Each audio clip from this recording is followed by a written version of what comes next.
Todo en general está bien si hay una buena intención detrás. La idea no es dejar huella, la idea es de hacer aquello que haces en beneficio de, no es en tu beneficio único, sino que aquellas acciones que lleves a cabo sean para un bien común. Y yo recuerdo que la primera vez que sabía lo que eran los términos de ETA, lo dijo un profesor de política. Nosotros le preguntamos, ¿por qué no se habla aquí de esto? Yo recuerdo ese debate, pero en cualquier caso es la primera vez que para mí y para todos los que estábamos allí escuchábamos algo que no tenía que ver con lo que salía por la tele. ¿Esto en un centro? Público. Ah, en el público. Era público. Pero tenía mano religiosa. Sí, sí. El director de ese centro era un miembro destacado del Opus Dei. ¿Y entonces qué crees que es lo tuyo? ¿Qué crees que es tu punto fuerte? Mi punto fuerte, la mecánica, no me ha fallado nunca. Sí, yo soy un mecánico. Muy buenas a todos, bienvenidos a Tema un día más. Y hoy traemos aquí un invitado muy especial que se llama Francisco Valdivia, actualmente director del Corona Aragón, pero tiene un bagaje ahí importante y de eso queremos hablar, o sea, de su pasado, de su presente y, si quieres animarte, de tu futuro. El futuro está por venir. Sí. ¿Qué tal estás, Francisco? Yo estoy muy bien. ¿Vale? ¿Vosotros qué tal? Bien, bien. Muy bien, muy bien. A gusto. Estamos Sí, en un a sitio gustísimo.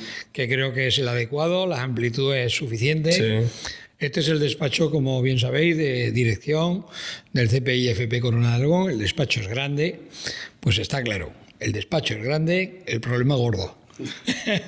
¿Vale? Nos lo estuvimos enseñando completo, hay una cantidad de cuadros aquí increíble y paso por paso, cuadro por cuadro, nos estuvo explicando ahí un buen rato y se nota, o sea, aquí hay historia, ¿no?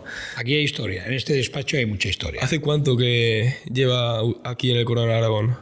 Yo en el Corona de Aragón llevaré unos 22, 23 años. No puedo de... Es una pregunta que me coge un poco de sorpresa, pero serán unos 22, 23 años los que llevo de manera continuada, ¿vale? Después, bueno, ¿qué es lo que...? Anteriormente estuve un año, después tuve un lapsus de tiempo, sería unos 3, 4 años que no estuve aquí, y después toda mi carrera profesional como dentro de la docencia he estado en el Corona de Aragón, ¿vale? Como profesor.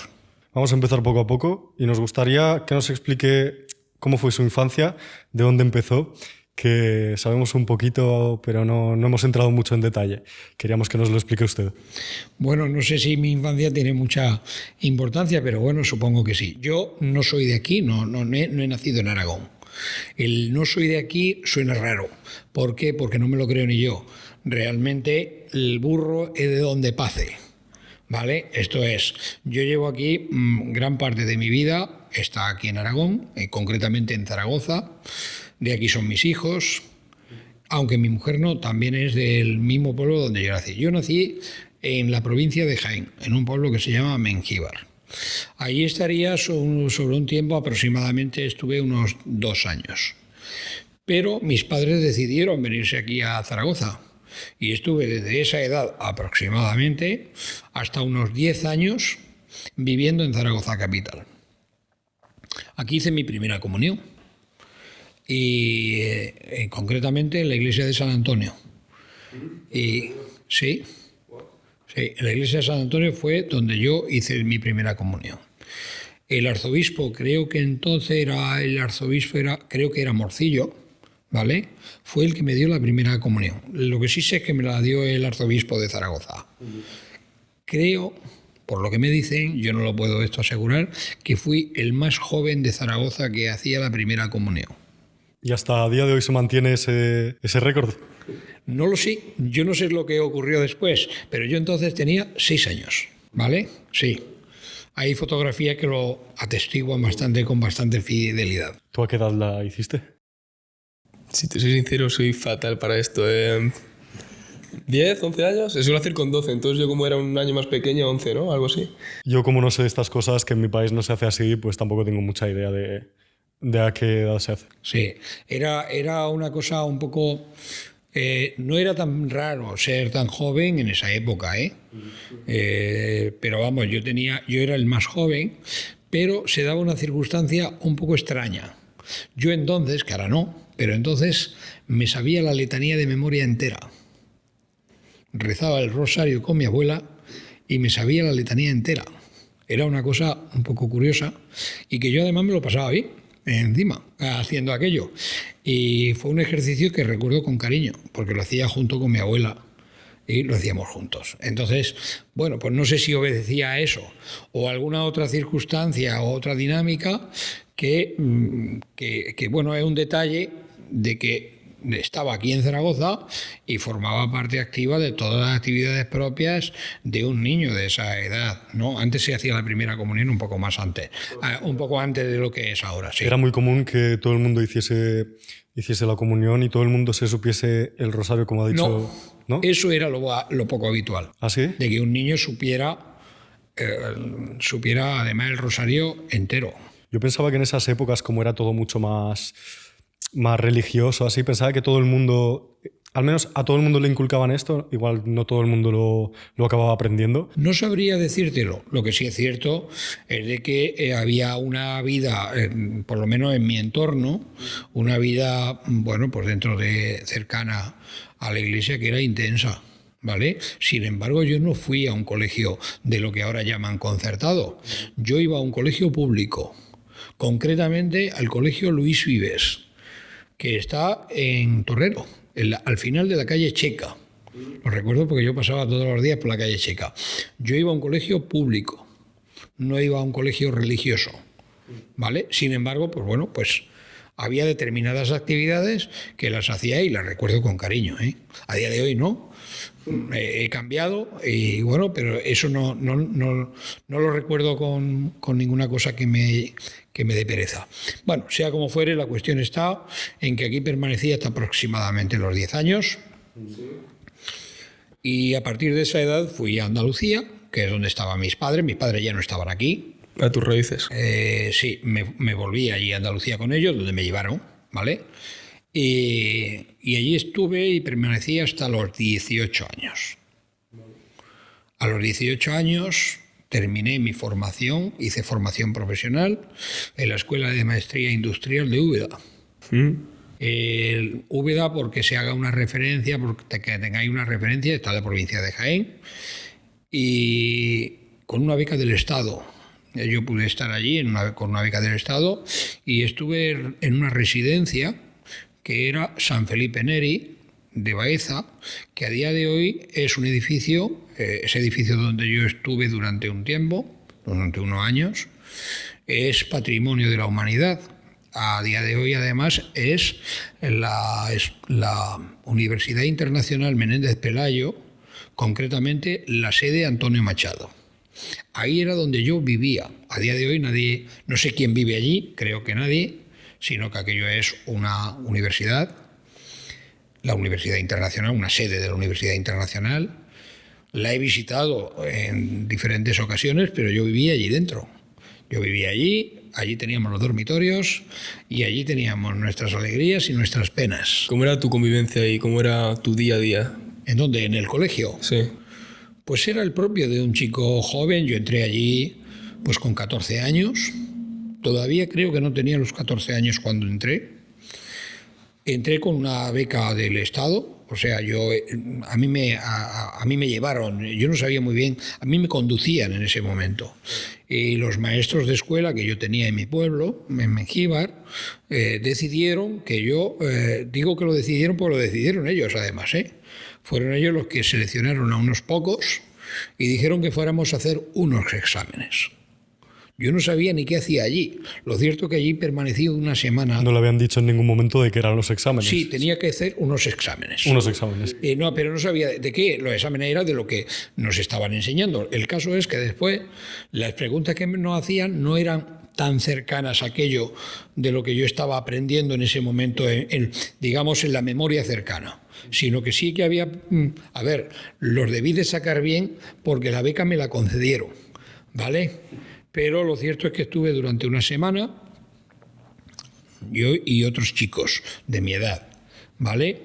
Y nos estuvieron allí durante una semana y todos los días había examen.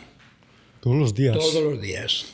Vaya Cada tela. día había examen, de una cosa o de otra. ¿Todo esto para acceder al final? Para el final, no, con esto no accedíamos a nada, sino con esto lo que hacía era que se sacaba, esos exámenes se corregían y una vez que se corregían, te daba derecho a tener una beca del Estado o no. Ah, vale, entiendo, sí. Y entonces, bueno, pues ahí, pues yo fui uno de los agraciados. Yo lo cierto es que aquella semana todavía la recuerdo y me lo pasé muy bien, ¿eh? Aparte de los exámenes, no los pasé con nervios, sino que para mí aquello era una cosa divertida, porque, claro, yo iba en un entorno que era bonito, porque lo cierto es que era fuera de mi ciudad, fuera del pueblo de donde yo era. Estaba con otros chicos de mi edad y además nos llevaban de excursión todos los días. O sea, una vez que terminaban los exámenes, aquí había que andar. Y claro, pues eso para nosotros y por la edad que teníamos, estábamos en nuestro ambiente, ¿no? Entonces yo lo recuerdo sobre todo eso, y recuerdo también recuerdo de aquellos exámenes. Y recuerdo incluso hasta una pregunta. La he recordado toda mi vida y no sé por qué. A ver. Era quién fue el mariscal que combatió en la batalla de Bailén, el mariscal francés que combatió en la batalla de Bailén. Y fue Dupont, y así lo puse, porque me costó trabajo contestarla. Y la recuerdo, a día de hoy no me acuerdo de ninguna más, pero de esa me acuerdo. No.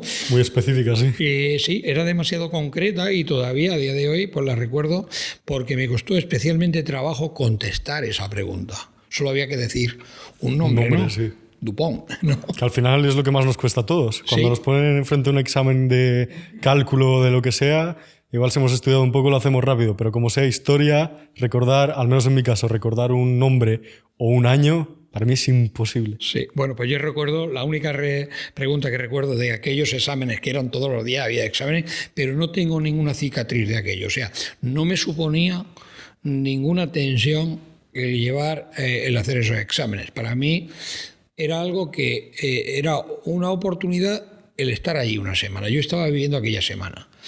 Para mí no había un mañana. Para mí no había... yo veía lo que había a mi alrededor y conocía los que había de mi pueblo. Y yo era el hijo de un agricultor, el hijo de un labrador, más concretamente, un jornalero, ¿vale? Y yo veía lo que había a mi alrededor de mi pueblo. Y ninguno era hijo de jornalero. Y yo digo, bueno, pues disfruta de esta semana, ¿no? Y disfruté de la semana y la recuerdo con cariño, ¿eh? Al final entiendo que acabó pesando más la experiencia de estar No lo sé. en el momento que... Probablemente, no lo sé. El caso es que yo lo recuerdo, esos exámenes que a día de hoy veo a los chicos, a día de hoy veo cómo en el tiempo que están haciendo los exámenes sufren, ¿no? Cuando realmente los exámenes deberían de afrontarlos, deberíamos de estar preparados para afrontar un examen sin tanto sufrimiento, ¿vale? Sino decir, a fin de cuentas, yo estoy bien preparado, no me puede salir mal, ¿no? Y sin embargo, pues todos sufrimos, yo también, ¿eh? Después, no todos los exámenes los recuerdo así. Aquello lo afronté de una manera que para mí el problema no eran los exámenes. No sé, tal vez había dado por descontado que ya los iba a suspender. ¿Vale? Hombre, no, empecemos así. Bueno, el caso es que me lo pasé bien, ¿no? Yo tengo una cuestión, o sea, ¿el criterio para elegir a esos pocos afortunados de tu clase era más bien por aptitudes, por la actitud a la hora de afrontar un problema o por las notas que tenían? No lo sé, No lo sabe. no lo sé. Pues sería No lo interesante sé. saberlo. No lo sé, no sé qué criterios siguieron, pero lo que sí es cierto es que a esos maestros los recuerdo con cariño, fueron muy buenos maestros, los recuerdo con mucho cariño, y que después fueron no amigos míos, porque nunca fueron amigos míos, pero siempre que nos vemos, y nos hemos ido viendo muchas veces, nos hemos saludado con mucho cariño. Eso está... O sea, ni ellos se han olvidado de mí, ni yo de ellos, ¿no? Y cuando ellos me ven, me reconocen perfectamente, y cuando yo los veo también, y los recuerdo y con cariño de una época que viví que para mí fue enriquecedora. No la recuerdo con ningún tipo de trauma, y lo que tengo que decir es que tuve la suerte de tener unos maestros excepcionales. Comentas que cuando os encontrabais, o sea, hablabais entre vosotros y recordabais, ¿crees que es importante de alguna manera o de otra dejar huella por ahí donde vas? ¿O piensas que es mucho mejor? No hay que buscar hacer huella. las huellas en el camino se dejan aunque no quieras. Entonces se trata de que, vamos, cada uno tiene aquí una forma de enfocarlo. Sí, claro. ¿Vale? Y aquí no pretendo yo dar lecciones a nadie, porque todo está bien. Todo está bien, todo en general está bien si hay una buena intención detrás. Sí. La idea no es dejar huella, la idea es de hacer aquello que haces, que lo hagas en beneficio de. Para ti también, en beneficio tuyo. Eso no es ilícito, eso es bueno, en mi beneficio. Pero sobre todo, además, no es en tu beneficio único, sino que aquellas acciones que lleves a cabo sean Para un bien común. para un bien común. Eso es muy importante, sin hacerte tu daño. Eso ya es el martirio. Pero no se trata de ser mártir. No. Para eso no. Yo no creo en eso. Yo no creo en el martirio. Yo lo que sí creo es que aquello que haga sea una cosa, primero, que te enriquezca de alguna manera. No económicamente, no estoy hablando de dinero, que te enriquezca de alguna manera y que sobre todo sirva para ti, a tu nivel personal, que puedas crecer y que ayude sobre todo a los demás.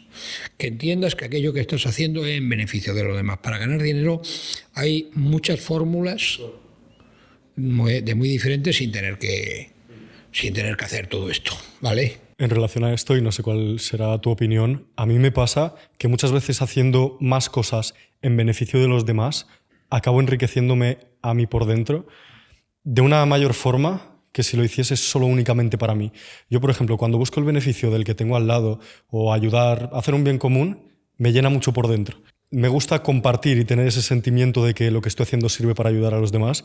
Yo creo que también es una de las finalidades que tenemos con este programa, con este podcast, que es enviar un mensaje común y así pues poder llegar a más personas con algo que nos beneficia a todos al fin y al cabo. El que hagas algo que pueda servir para los demás te enriquece. Mira, una de las cosas que hay, me vengo un poquito a la actualidad. Una de las cosas que hay, por ejemplo, en este centro, que de alguna manera a día de hoy todavía ha sido un fracaso para mí, a nivel personal, pero yo creo que también a nivel institucional, porque no se ha conseguido el objetivo con la plenitud que debería de haberse conseguido ya, y es que haya un cuerpo de voluntariado dentro del centro, que sea activo.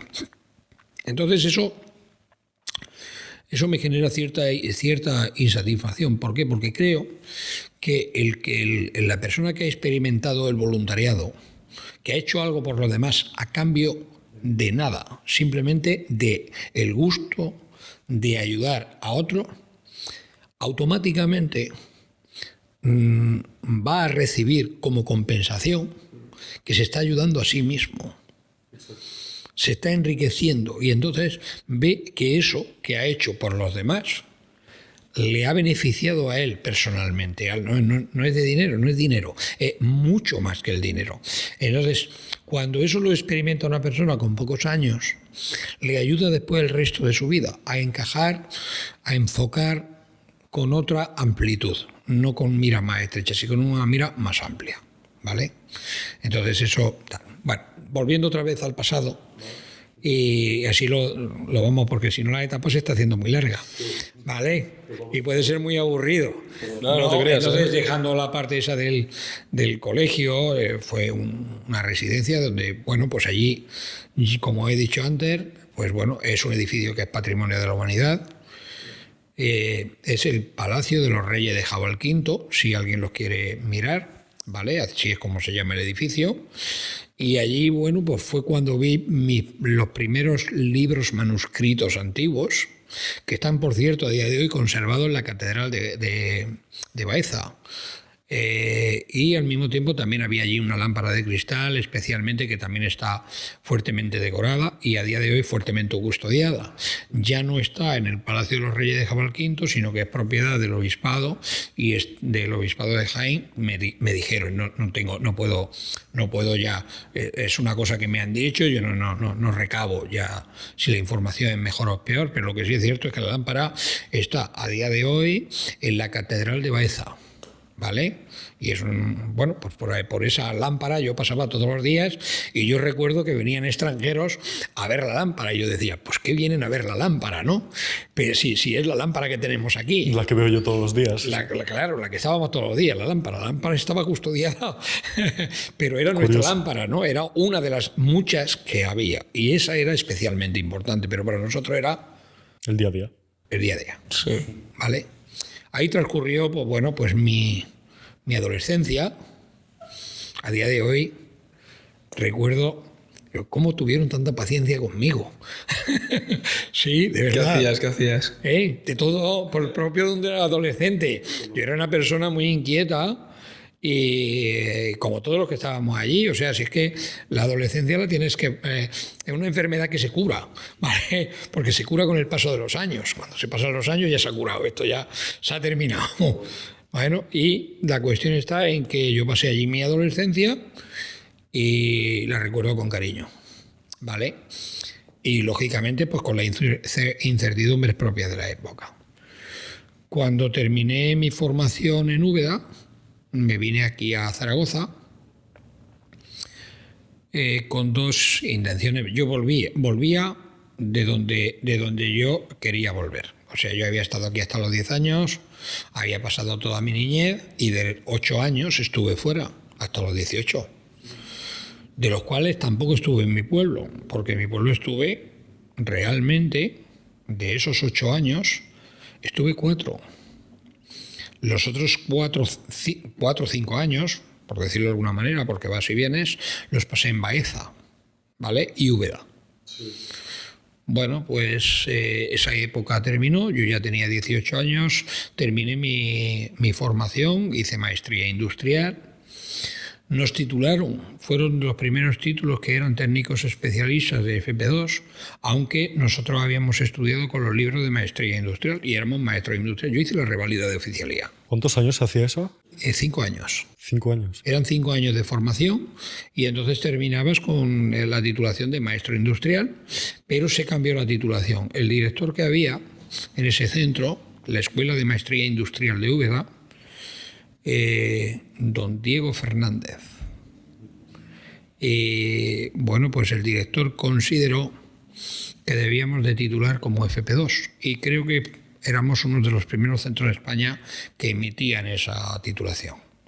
Nosotros no estábamos muy de acuerdo, que tal, que cual, propio de los jóvenes, y el director dice, bueno, pues esto es el nuevo régimen que hay, en las nuevas directrices que ha hecho el Ministerio de Educación y que había entonces vigente.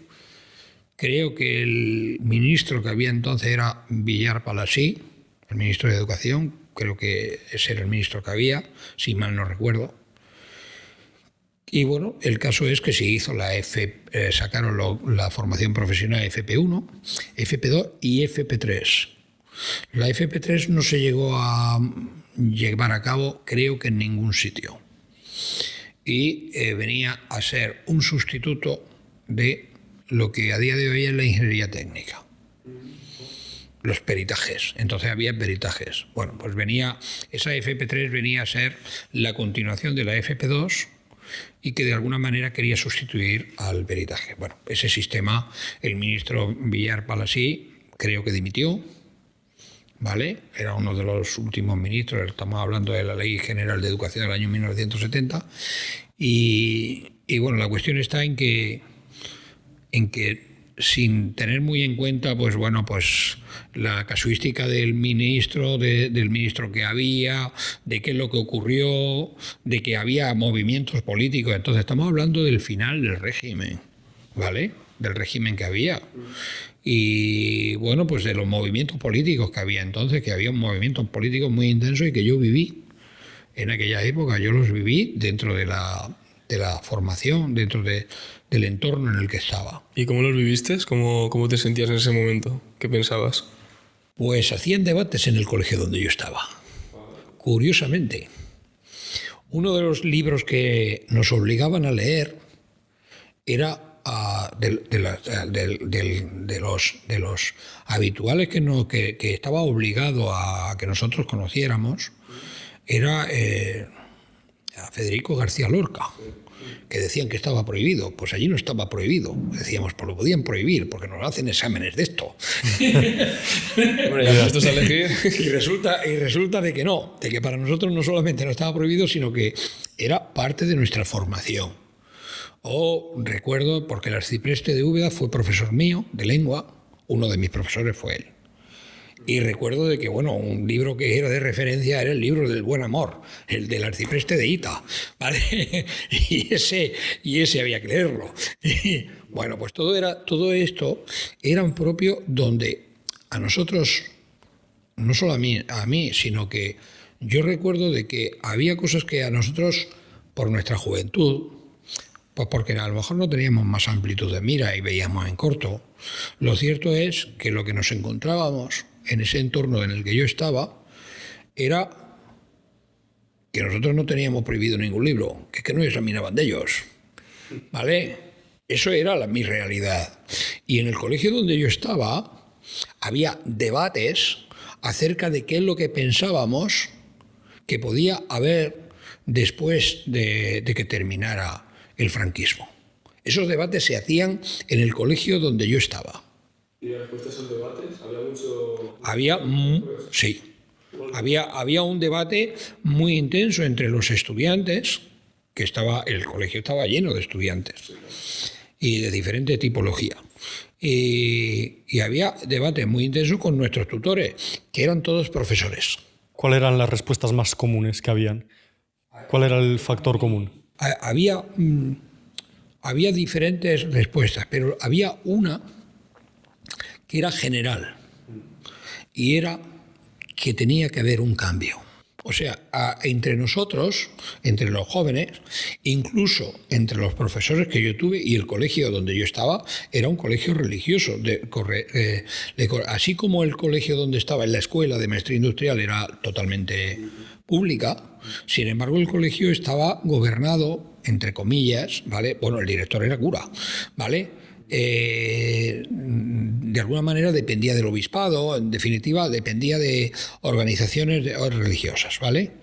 ¿Qué tenían mano ahí? Sí, ellos controlaban la situación, de lo cual tengo que decir una cosa, yo no sentí, yo a día de hoy estoy contento de que se me diera la formación humana que se me dio, no estoy descontento de ello, se me dio una educación de la cual estoy contento.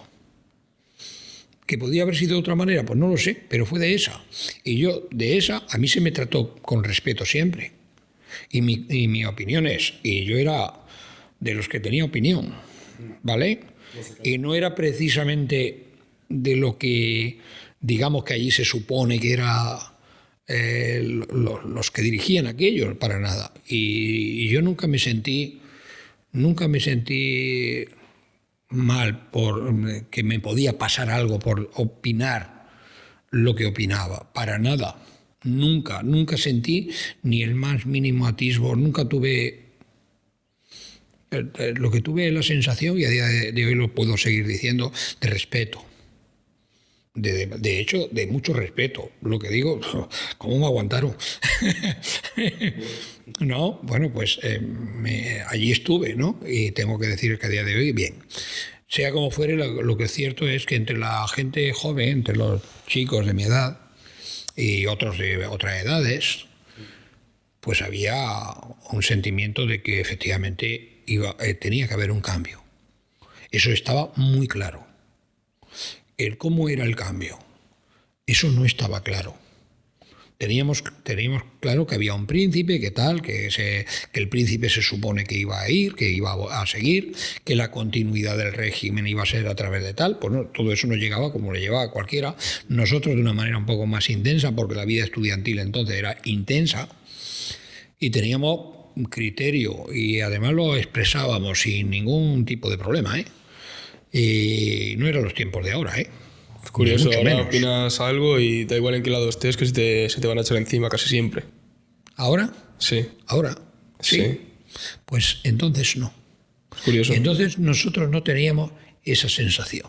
Nunca. No, yo por lo menos nunca la tuve. Y creo que los que yo me juntaba con ellos, y éramos una cuadrilla grande, creéroslo, no tenían nunca esa sensación de que no iba a pasar algo. para nada. Expresábamos nuestras opiniones. Bueno, entiendo que era un factor común esto de que todo el mundo se expresase con libertad, dijese su opinión. Por lo menos donde yo estaba, sí. Exacto. No quita de que yo no soy ciego. Y puedo ver con claridad a día de hoy, aunque antes no lo viera con tanta claridad, pero a día de hoy puedo ver con claridad de que no en todos los sitios era así. O sea, había sitios donde las restricciones al movimiento de personas o a la expresión de determinadas cuestiones podía ser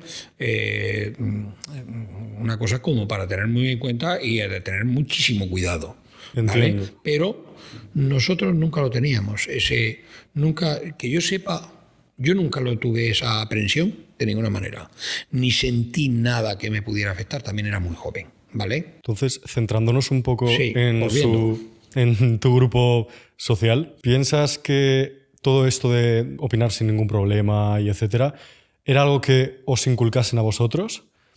¿Que os enseñasen a expresaros libremente sin ningún miedo? Porque también quería contrastarlo un poco con cómo se nos enseña a nosotros en el día de hoy. Que hoy en día no se nos enseña a opinar a ninguno, no se nos enseña a tener criterio propio. Bueno, pues a día de ayer, el cómo se llevaba la educación o cómo se llevaba la formación entonces, ostras, tratar de extrapolarlo ahora es difícil, no es fácil, porque la memoria es muy selectiva, ¿vale? Y entonces tiende a borrar determinados espacios. No obstante, yo sí recuerdo ahí una de las cosas donde hacíamos verdaderos debates. Había una asignatura que era política. Se llamaba así, política. Y yo recuerdo que la primera vez que sabía lo que eran los términos de ETA, lo dijo un profesor de política, que era el que teníamos de política allí.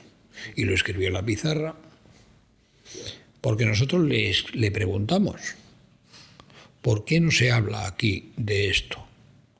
¿Qué significa esto? ¿Por qué los vascos no tienen libertad tal cual? Yo recuerdo ese debate, lo recuerdo porque no fue de un día, fue de más de un día. Y ahí fue donde yo me enteré, Euskadi Katasuna. Eso fue lo que dijo, y lo dijo con toda la seguridad. Dice, son las siglas de esto, Patria Vasca Libre y tal. A raíz de nos dijo que cuál es la ideología que más o menos, y yo creo que, pues supongo que con su criterio más o menos sesgado o no, pero en cualquier caso es la primera vez que para mí, para todos los que estábamos allí, escuchábamos algo que no tenía que ver con lo que salía por la tele. Era un buen profesor de política. Verlo hoy en día, me parece complicado. Sí, pues entonces eso ocurrió en la clase donde yo estaba. Esto en un centro religioso. Público. En el público. Era público. Pero tenía mano religiosa. Sí. Y el director de ese centro era un miembro destacado del Opus Dei. Coño. No estoy bromeando, esto es así, ¿eh? Sí. Úbeda es donde estaba, digo ahora no está, aunque creo que todavía ha quedado algo ahí, pero allí estaba la Academia General de la Guardia Civil, ¿vale? Y yo no sentí en ningún momento, así alguna vez decíamos, no nos estamos pasando y cualquier día vienen por nosotros. Y bueno, lo cierto es que yo ahí me enteré, aunque sea de manera sesgada, pero lo cierto es que era lo que había entonces. Y de allí se debatía lo que era el comunismo, se debatía lo que era la anarquía, o lo que se entendía por anarquía. Se hablaba del fascismo, y nos hablaba ese profesor de política, que era licenciado en Derecho, no sé si era abogado en el ejercicio de la profesión o no, pero licenciado en Derecho sí sé que era, y era muy joven, era muy joven. Y lo tuvimos de profesor de política, con el cual nos llevábamos muy bien, por cierto, pero era de una seriedad, era joven, pero no hay que equivocarse, ese no era nuestro amigo. Era nuestro profesor y lo marcaba de una manera que no cabía ninguna duda. Sin embargo, no había problema en preguntarle cualquier cosa y nos la contestaba. Hombre, ese es el punto. ¿A ti alguna vez te han hablado de lo que ha dicho? No me han hablado nunca. tampoco, ¿eh? Mira que soy una persona que me interesa muchísimo estas cosas, que siempre las intento sacar, pero claro, miras a tu izquierda, a tu derecha, cómo te mira la gente cuando sacas los temas, ves que no hay ningún interés y yo qué sé, mejor te callas y lo dices en las redes sociales o lo que sea, que claro, si es que aparte... A mí del anarquismo no me van a hablar en la vida. Del comunismo sí por encima, porque quieras que no forma parte del temario alguna que otra vez. Y del fascismo también un poquito, pero... Bueno, miento, sí que me han mencionado alguna que otra cosa, pero a través de los típicos estereotipos. Que mencionas... Sí, los estereotipos son horribles. Vamos a poner el claro ejemplo. Mencionas la palabra Vox y ya salta todo el mundo. O mencionas la palabra de otro partido y salta no sé qué. Estos estereotipos, que para mí no son opiniones, son elementos vacíos, Sí. es lo que intento evitar yo. Por eso ya no... No sé, yo de todo corazón intento cambiar cosas. No se pueden ahora mismo y espero que con este medio de comunicación que tenemos podamos poco a poco instaurar un mensaje diferente. Pero no, he hecho en falta tener profesores con iniciativa, tener profesores con criterio propio. Y con capacidad de debate. Exacto.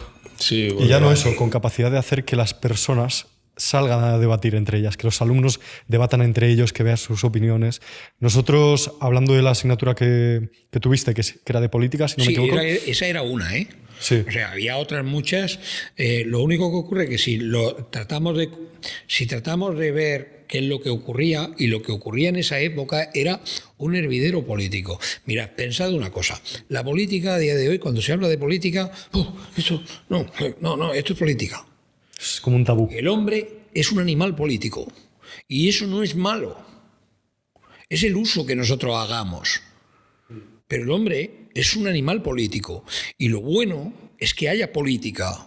Lo bueno es que tengamos opiniones diferentes y que esas opiniones diferentes que tengamos no nos lleven, tengamos suficiente inteligencia y talento y capacidad para que no nos enfrenten, para que sepamos distinguir entre un enfrentamiento entre animales, bueno, peor que animales, y contraste de opiniones, porque la realidad es poliédrica y la realidad es una.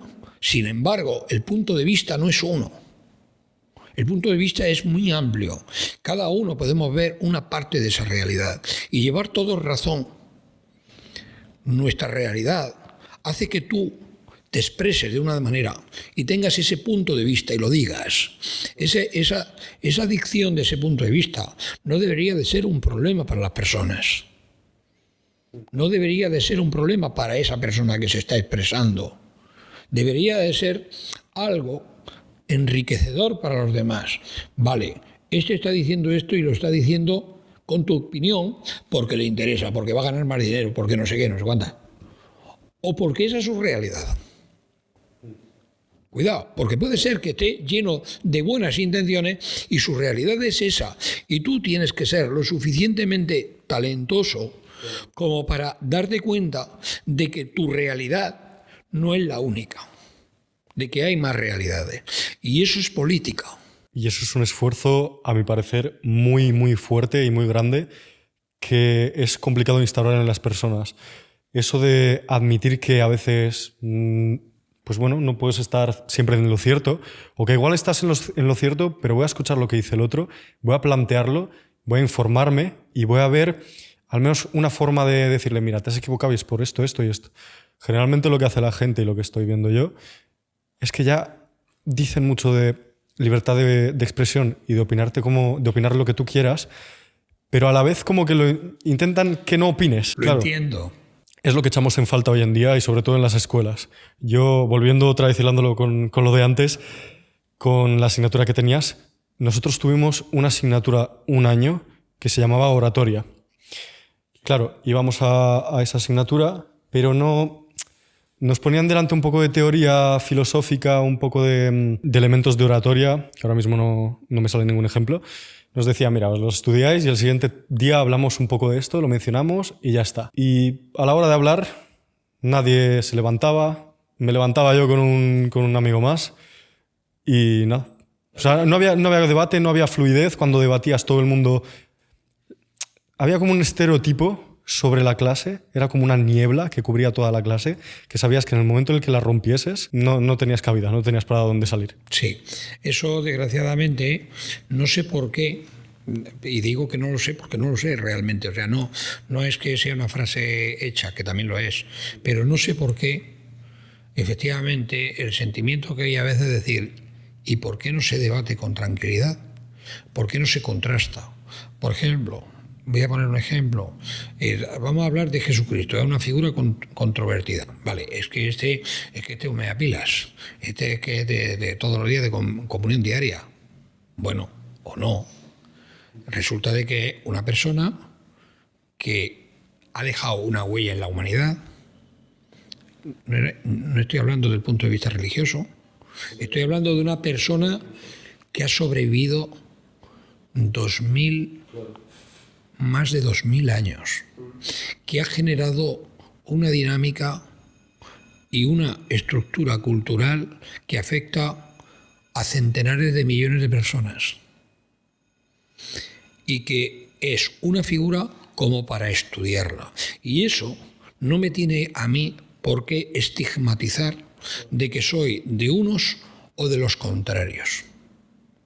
Y cualquier otra figura de cualquier otra persona que haya dejado huella en las otras personas es lo suficientemente interesante como para estudiarla y no por ello yo tener que compartir lo que esa persona predicaba. Pero sí me pueden servir algunas de sus enseñanzas como algo que me pueda enriquecer y que pueda ser bueno. Sea de quien sea, porque se aprende hasta de lo malo. Y de eso es bueno debatir. Y es bueno que la juventud debata, porque si no debaten, entonces la historia se la van a contar de viejos y va a ser una historia inventada por otros que tampoco les interesa que tú hayas debatido. Si tú debates, puedes estar de acuerdo o no con la otra parte, pero te vas enriqueciendo con la otra parte eso es seguro. Si eres capaz de escuchar, si solo oyes, no. Pero si eres capaz de escuchar, te vas a enriquecer, aunque no estés de acuerdo. Y eso te va a ayudar a confeccionar tu yo, para que nadie pueda penetrar ahí con cualquier chisme, con cualquier tontería, de cualquiera. No. O sea, yo ya tengo opinión, sé de dónde viene esto, o por lo menos creo saberlo. Y si me dices algo, tengo que pasarlo por lo menos por la criba. Porque tú me lo digas, vayas bien vestido y me caigas bien, no. Tengo que pasarlo por la criba, porque yo ya sé que hay muchas más opiniones. Y la tuya es una más, que puede ser que sea la mejor. Pero de momento la voy a pasar por la criba. A ver si es una historia que me estás montando y me estás vendiendo la moto sin ruedas. ¿Vale? Entonces ahí es donde ya la juventud tiene criterio. Pero tiene criterio que está bien fundamentado, ¿no? Eso es lo que es hoy. Bueno, volviendo otra vez a lo anterior, porque estamos entrando en una cuestión que yo creo, además, estoy seguro que no es mi fuerte, ¿vale? Bueno. Porque yo soy mecánico. De todo se puede aprender algo. Sí, siempre, pero no es mi fuerte. Lo cierto es que yo he tenido eso lo recuerdo con cariño, porque había debate. Y como había debate, pues lo recuerdo con cariño. Después, no soy un erudito, ni pretendo serlo, porque no es lo mío. No tengo unos estudios tan profundos en esas materias como para poder decir, y esto yo considero que es así porque tengo un respaldo científico suficientemente profundo. No, pero tengo capacidad de criba. ¿Y entonces qué crees que es lo tuyo? ¿Qué crees que es tu punto fuerte? Mi punto fuerte, la mecánica, no me ha fallado nunca. Sí, yo soy un mecánico. Mirad, yo cuando fui al pueblo, no lo he dicho antes, pero sí lo digo ahora, cuando fui al pueblo yo tenía 10 años, lo he dicho antes, eso sí, y yo fui a la escuela. Yo en la escuela era un bicho raro, pero no un bicho raro cualquiera, era un bicho raro muy raro. ¿Por qué? Porque yo hablaba como en Zaragoza, y en mi pueblo se habla pues como se habla en mi pueblo. Claro. Y entre otros acentos existe el siguiente. José, saca la azada del saco y pon las dos para que se seque. Y claro, he dicho, José, saca la azada del saco y ponla al sol para que se seque. Eso, dicho así, se entiende por las personas que tienen oído y que hay. Pues yo hablaba como un chico normal y corriente de Zaragoza. Por decías Pues no co y se podéis ni extrañaba. imaginar lo que era. Era el blanco. Era el blanco fácil. Bueno, sea como fuere, por las tardes, cuando yo terminaba de la escuela, me iba a un taller de motocicletas. Y yo era aprendiz. Entonces, yo me iba a ese taller y me iba de aprendiz. Por voluntad propia. Por voluntad propia, totalmente. Además, muy contento, ¿eh? Me trataba muy bien el dueño de aquel taller, pues que era pues, un señor que arreglaba las motos del pueblo, ¿vale? Y las bicicletas y las motocicletas de algún coche que iba por allí. Pero sobre todo eran ciclomotores y motocicletas. Y yo iba por allí porque estaba encantado, me gustaba la mecánica. Bueno, pues durante unos años, hasta que me fui al colegio, pues yo iba todas las tardes por allí. Y iba encantado. Porque era una manera de que yo ahí me sentía a gusto, me sentía bien, y entonces la época se permitía, ¿vale? Tampoco yo me mataba allí, o sea que yo hacía allí 4 cosas, aprendía y aprendí mecánica, empecé a aprender mecánica ahí. Y no he dejado la mecánica en toda mi vida. Es lo que creo que soy fuerte, sigo siendo un aprendiz de mecánico, no he dejado de ser un aprendiz, sigo aprendiendo mecánica todavía. Y yo creo que de mecánica algo sé, creo. En eso sí, soy un poco más fuerte. Entiendo que has estado metido en muchos proyectos relacionados con mecánica. ¿Cuál sería el más fuerte, el más impresionante para la audiencia promedio, ¿no? O para gente como nosotros al final? Bueno, son muchos. Además, no hay ninguno que destaque sobre otro. Mira, no hay ningún proyecto que tú te metas en él de mecánica pura y dura, ¿eh? Estoy hablando de máquinas que se ponen a funcionar, que la máquina no estaba creada y después se crea. Y aquello empieza a fabricar piezas o a fabricar algo que es útil para lo que sea. Pero mirad, recuerdo algunas de ellas, ¿vale? Las que más me interesan, me han gustado, todas me han gustado. No hay ninguna que pueda decir que no me haya gustado. Todas han tenido un punto de interés para mí que es magnífico. Algunas las recuerdo con más cariño que otras. Mirad, yo recuerdo una que cuando estaba trabajando en la base aérea de Zaragoza, ¿vale? Pues yo trabajaba en otra empresa por las tardes, ¿vale? Era una empresa que se dedicaba a hacer máquinas, robotizaciones, automatizaciones y robotizaciones de muy alto nivel. Y una de ellas recuerdo una máquina especial. Hice varias, ¿sí? En esa época hice varias. Se llamaba, la empresa era Nova. Y bueno, pues recuerdo una con especial cariño, porque se trataba de hacer una máquina que montara catéteres. Los catéteres que se montaban allí era para inseminar cerdas. Es una pieza de una determinada longitud que lleva 3 elementos. Un tubo, todo de plástico, y de goma. Una goma muy suave, muy delicada, porque ten en cuenta de que eso entra después en el cuerpo de un animal, ¿vale? Entonces era una goma muy suave. Entonces se trataba de montar esos 3 elementos con la seguridad y fiabilidad de que no le hiciera primero daño al animal y después que la seguridad del montaje no se viniera abajo cuando se estaba realizando la inseminación, para que al animal no se le hiciera daño. Ese material se montaba, entre otras cosas, esas máquinas se montaron, terminó llegando a funcionar, ¿vale? Hacían 900 catéteres a la hora. Recuerdo que esa fue la velocidad que se alcanzó hasta donde yo la dejé. ¿Un catéter tiene un uso o varios usos? ¿Un catéter? Solo un uso. Claro, eso es de un solo uso. Eso es una pieza que una vez que se ha terminado de utilizar, automáticamente se desecha. No se puede utilizar una segunda vez, ¿vale? Es una pieza relativamente barata.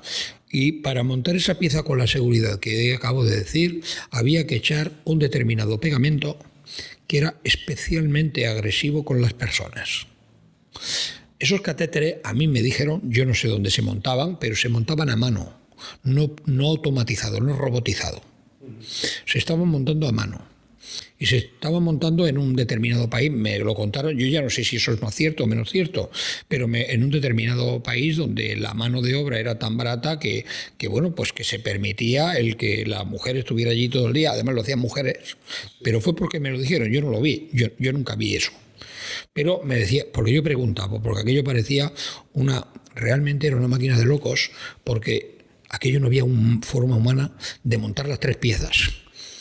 Porque cada pieza era de forma diferente. Ya os he dicho que la goma era muy suave y entonces manejar eso para montarlo en una pieza que era extremadamente resistente, en un plástico muy resistente y después que no se pudiera desmontar de ninguna manera, eso tenía su miga. Y creéroslo, que aquello me daba dolor de cabeza. Y alguien me dijo, al final esto se va a tener que seguir haciendo como se hace ahora.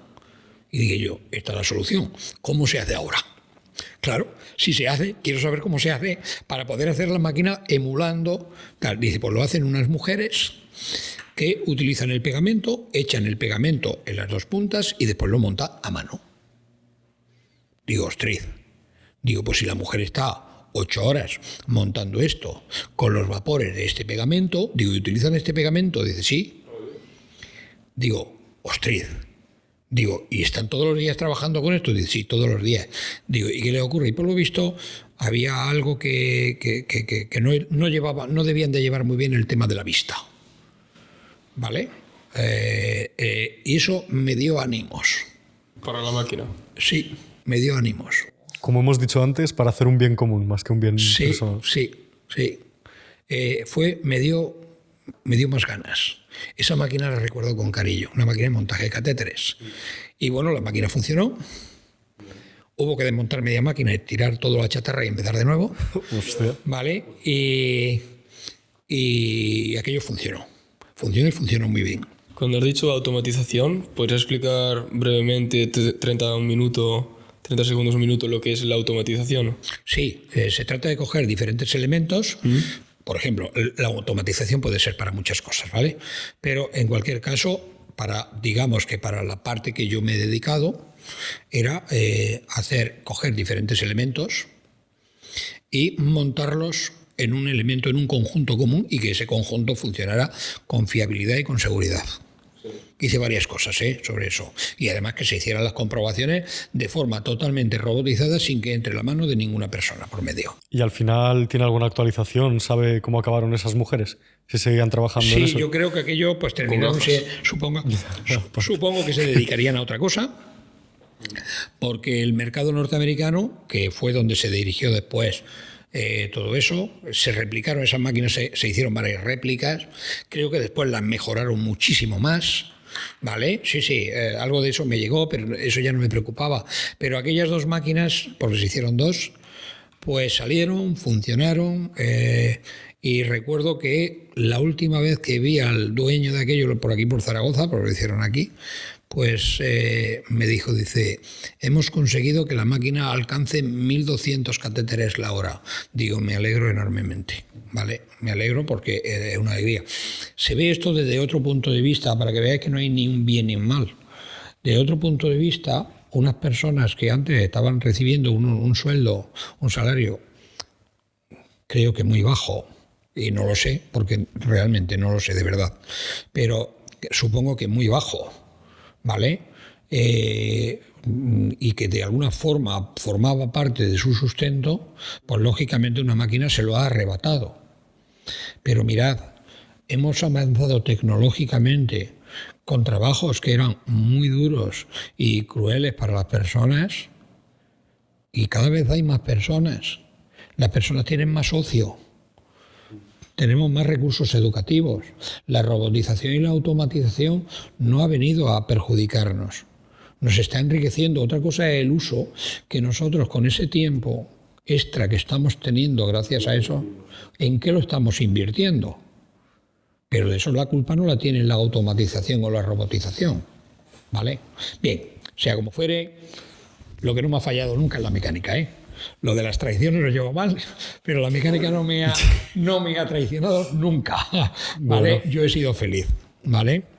Y bueno, dicho esto, yo creo que he dicho ya buena parte. Estuve a los 10 años, hasta los 14 que me fui al colegio. Seguí yendo al taller, ¿eh? Al taller nunca dejé de ir. ¿Sigue existiendo ese taller? No, ¿No? no. Queda algo, pero no por la persona que lo llevaba, sino por su hijo. Tiene alguna cosilla porque se dedica a otra cosa, pero todavía creo que algo hace.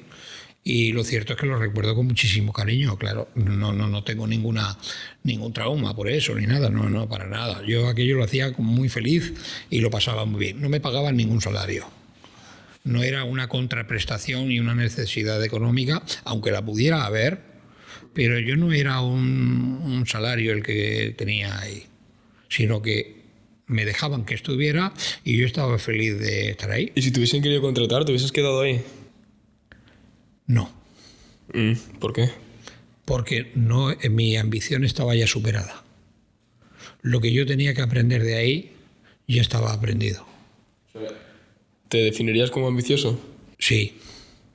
¿Y qué justificaciones tienes para esa propuesta de que eres ambicioso? Porque la ambición no es solamente...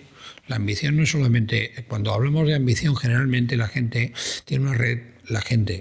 Las personas en general. La retórica nos lleva automáticamente a una cuestión monetaria. No. La ambición no tiene por qué ser monetaria. No me preocupa tanto el dinero, sino la ambición por saber. Si yo creo que ya he agotado mis recursos de aprendizaje en ese sitio, generalmente lo he abandonado. O sea, que tu ambición se basa mucho en el aprendizaje. Sí. ¿Y aprendizaje sobre todo? ¿Sobre algo más en concreto? Sobre todo. ¿Todo? Sobre todo. En la económica también. Porque, lógicamente, después, no vivimos del aire. Vivimos porque tenemos unos recursos.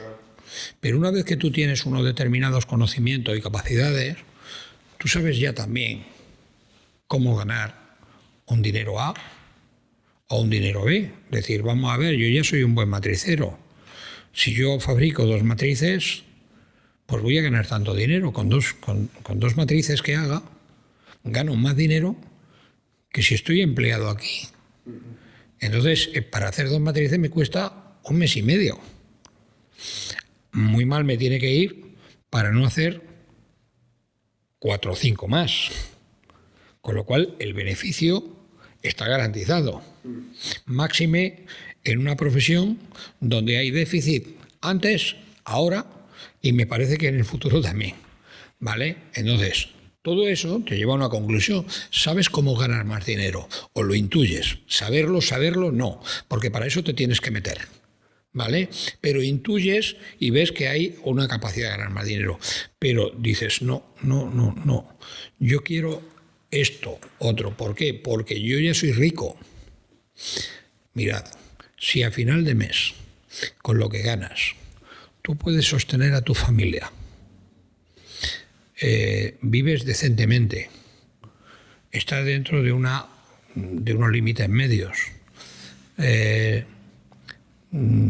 tus necesidades básicas, que son las primeras, el comer, el vestido, la vivienda y el confort, están garantizados con el sueldo que tienes y además te sobra algo, eres rico. ¿Lo habéis pensado? Pero ya depende, como he dicho antes, de la ambición de cada uno. La ambición, ¿pero qué ambición? Es que mi ambición no es de dinero. Claro, por eso de cada entonces, uno. Bueno, yo lo puedo hablar, creo, que con cierta propiedad, porque cuando ya cogí la profesión, me vine a Zaragoza. Mi intención al venir a Zaragoza con 18 años era que yo tenía una beca para estudiar aquí en Zaragoza. Pero por circunstancias no seguí mis estudios. ¿Para qué era la beca? La beca era, yo tenía una beca de estudios y era la beca que ya arrastraba de 5 años antes. Continuarla. Sí, yo la continuaba y esa me permitía subsistir al menos durante los 9 meses que duraba la formación. La matrícula para mí era gratuita y con los dineros de la beca me permitía el que yo me pudiera pagar una residencia. O sea, el dinero necesario para subsistir durante los 9 meses, 8 o 9 meses que dura el periodo, ¿no? Pero decidiste pasar a la acción ahí. Sí, llegué a Zaragoza y bueno, pues empecé, vine aquí en un determinado momento y bueno, pues se dieron una serie de circunstancias que no vienen al caso y decidí seguir trabajando. El dinero de la beca lo devolví. Sí, podía habérmelo quedado, supongo, no lo sé, ni me lo planteé. Era algo que no me pertenecía porque ese dinero era para estudiar y como no era para estudiar, porque yo ya no iba a seguir estudiando, lo que hice fue que no llegué a cobrarlo. ¿Vale? Por lo tanto, se remite al ministerio, ¿vale? Y no lo llegué a cobrar de ninguna manera. Ahí, por decirlo de alguna manera, mi formación reglada acabó y pasé a una formación a mi manera. Toda la formación que yo tuve a partir de entonces fue la que yo me iba coleccionando. Autodidacta. Total. Relacionado también con el tema mecánica. Todo lo mecánica. Mirad, hay un libro que yo recuerdo perfectamente y que lo seguía en la medida que me hacía falta. Y era el manual del ingeniero mecánico de Marx. Sí, he oído hablar. Sí. Bueno, pues ese libro, que es una verdadera joya, o para mí lo era, ¿vale? Ese era un libro que yo normalmente los sábados iba a la biblioteca de la calle Doctor Cerrada, que era donde lo tenía, y allí iba a consultarlo cuando me hacía falta, ese y otros. También había el manual del ingeniero mecánico de la Academia Otto, quiero recordar, que se lo utilizaba menos. Para mí estaba desfasado. Y no, había cosas que sí eran interesantes, pero en general lo veía como desfasado. Pero ese manual del ingeniero mecánico se lo recomiendo a cualquier ingeniero porque es una verdadera joya. Yo recuerdo haber pasado por la biblioteca de mi universidad y creo que lo llegué a coger un día, le eché un ojo y era bastante interesante. Sí. Muy, muy interesante. Sí. Bueno, ese era uno y otros, o sea, y después hacía cursos, me formaba de diferentes maneras, nunca dejé de formarme, ¿eh? Nunca, en ningún momento dejé de formarme. ¿Y en esa época cuántos años tenías? Yo entonces tenía 18 años, y que fue cuando vine. Entonces estuve aquí 2 años, pasé 2 años aquí, en Zaragoza, y con 20 años me fui a hacer la mili. Entonces el servicio militar era obligatorio. Sí. Y lo hice, ¿dónde hice la mili? La mili la hice en Granada, en el Regimiento de Artillería Campaña número 16, que a día de hoy no existe. A día de hoy eso es propiedad de, creo que de alguna manera será propiedad del Ayuntamiento de Granada. Sé que los antiguos barracones y pabellones que había, que eran una edificación muy bien hecha, muy bien configurada, lo utiliza el Ayuntamiento como escuelas. Tienen allí algo para discapacidad también, algo relacionado con la discapacidad. En definitiva, tiene diferentes cosas que lo utilizan para el ámbito de alguna manera de la formación. Y en una parte de que había, que le decíamos la granja, porque aquello eran unos terrenos muy grandes, pues a día de hoy hay un gran hipermercado, ¿vale?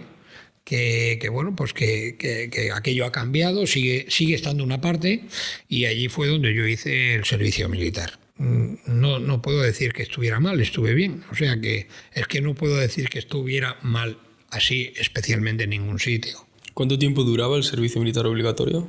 Yo estuve 20 meses, entonces duraba 1 año, pero yo estuve 20 meses. ¿Por voluntad o...? Sí, fui voluntario. Yo fui al servicio militar, fui voluntario.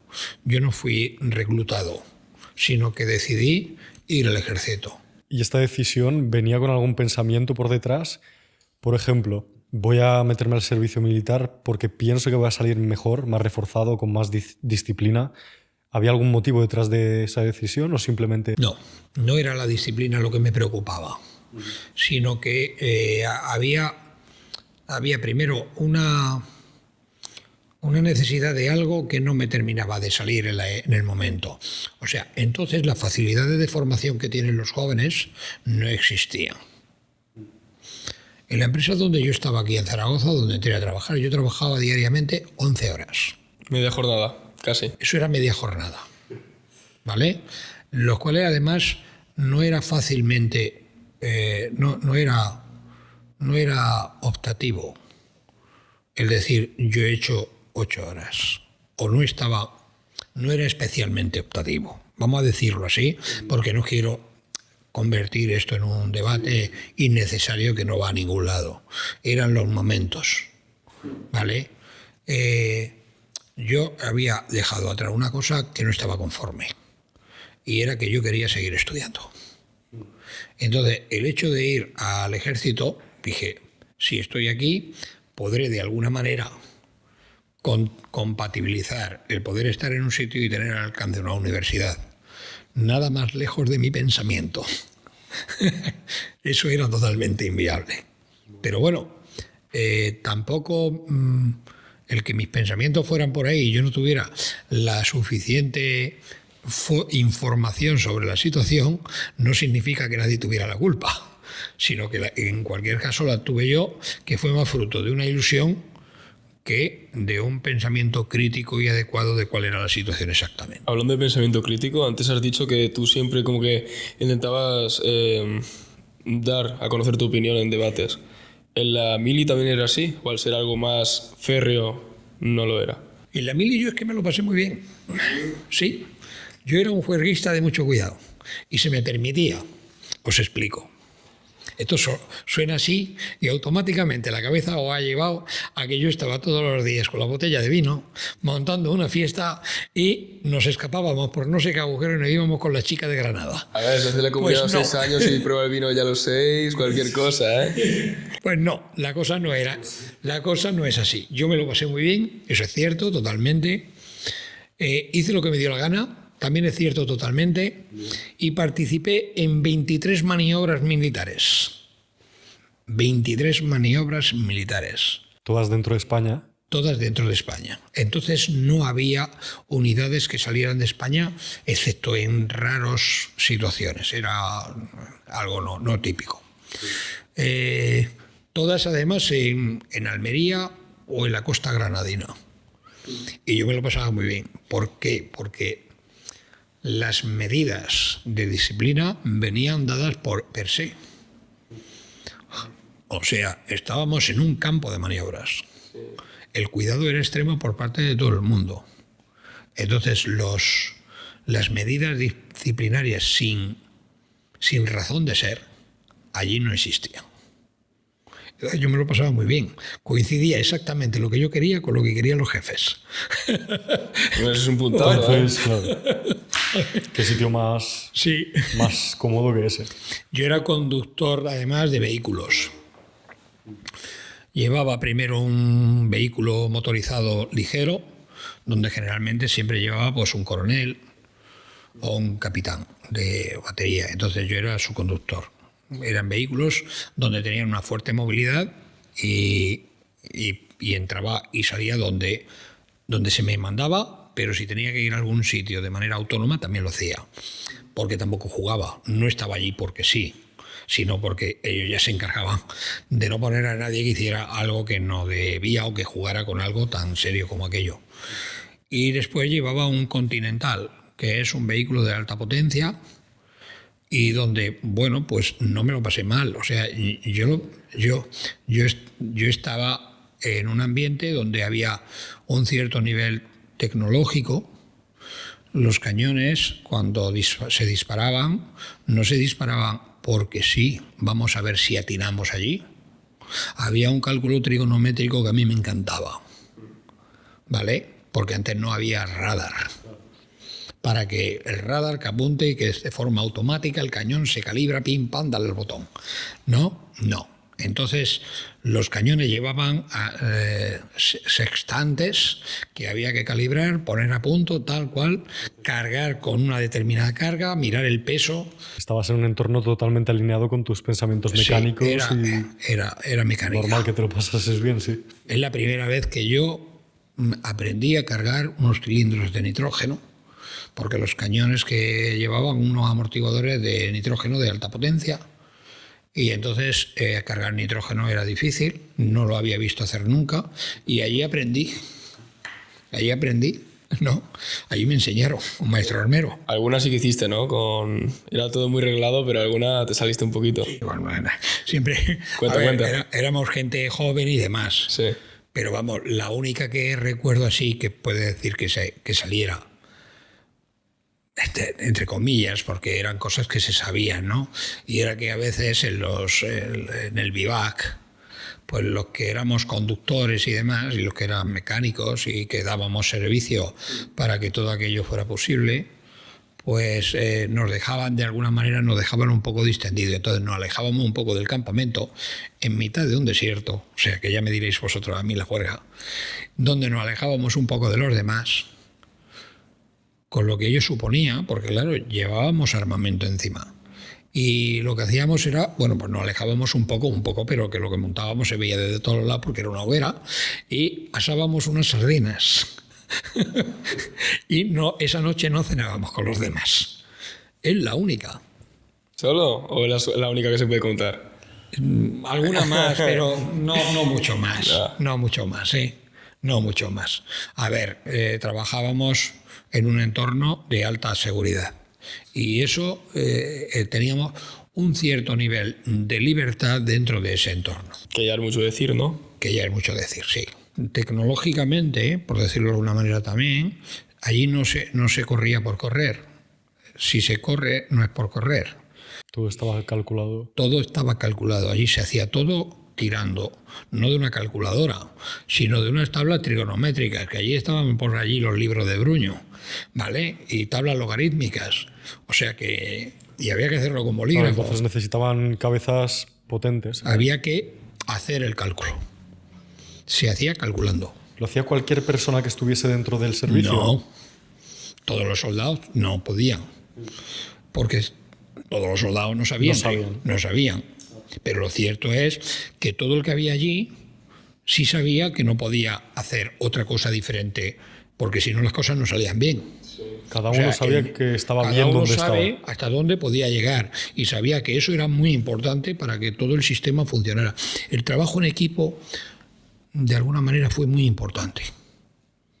Ahí aprendí, ahí fui capaz tal vez de relacionarme en un trabajo en equipo y no teníamos por qué ser amigos ni enemigos, porque no había ni amigos ni enemigos.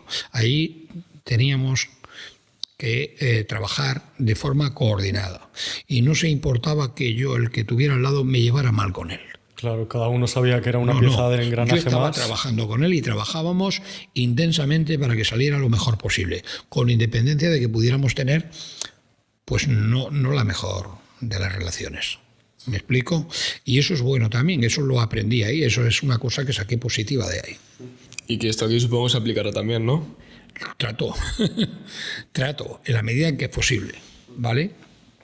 El trabajo en equipo no puede aparecer, o por lo menos yo pienso que no puede aparecer del hecho de que vamos a trabajar en equipo. Vamos a trabajar en equipo, porque lo dices tú. No. El trabajo en equipo no es porque digamos que vamos a trabajar en equipo, es porque somos capaces de tener un elemento común, un objetivo común, y con independencia de lo que cada uno piense o opine, que no tenemos por qué ni pensar ni opinar lo mismo, ni ir por los mismos derroteros, al final tengamos claro todos que queremos conseguir ese objetivo común. Y entonces, fruto de eso, buscar la manera de trabajar en equipo. No sé si eso es la mejor de las visiones, pero creo que es una visión. Muy interesante porque nosotros aún estamos en ello, coordinándonos un poco para este proyecto. Entonces nos sirve bastante así como concepto. Hemos llegado hasta ya un poco adelantados. Me caso nada más terminar el servicio militar. Me vuelvo a Zaragoza. ¿Vale? De nuevo vuelta al burro al trigo. Norte a sur, sur al norte. Y yo a Zaragoza. ¿Vale? Me casé muy joven. De hecho, a los 23 años. De hecho, todavía no tenía 23 años. ¿Vale? Me caso en mi pueblo. Al año de estar novio, más o menos, me puse novio estando en el servicio militar, me caso con la que a día de hoy es mi mujer. Y bueno, pues un año después de ser novio, prácticamente, yo ya tenía claro que de Zaragoza no me voy. Y bueno, pues se lo propuse a mi mujer y con las mismas llegamos aquí a Zaragoza. Yo ya llevaba un tiempo en Zaragoza, o sea, me fui al pueblo lo justo para casarme, ¿vale? Y nos casamos y me la traigo aquí, o sea, ella se viene conmigo y está hoy, ¿vale? ¿Qué ha pasado en ese periplo? Pues en ese periplo hemos pasado por todo, entre otras cosas para tener 2 hijos maravillosos, ¿vale? Y además, pues bueno, pues yo profesionalmente pues he ido primero en una empresa, después me fui a otra, aún más pequeñica que la anterior.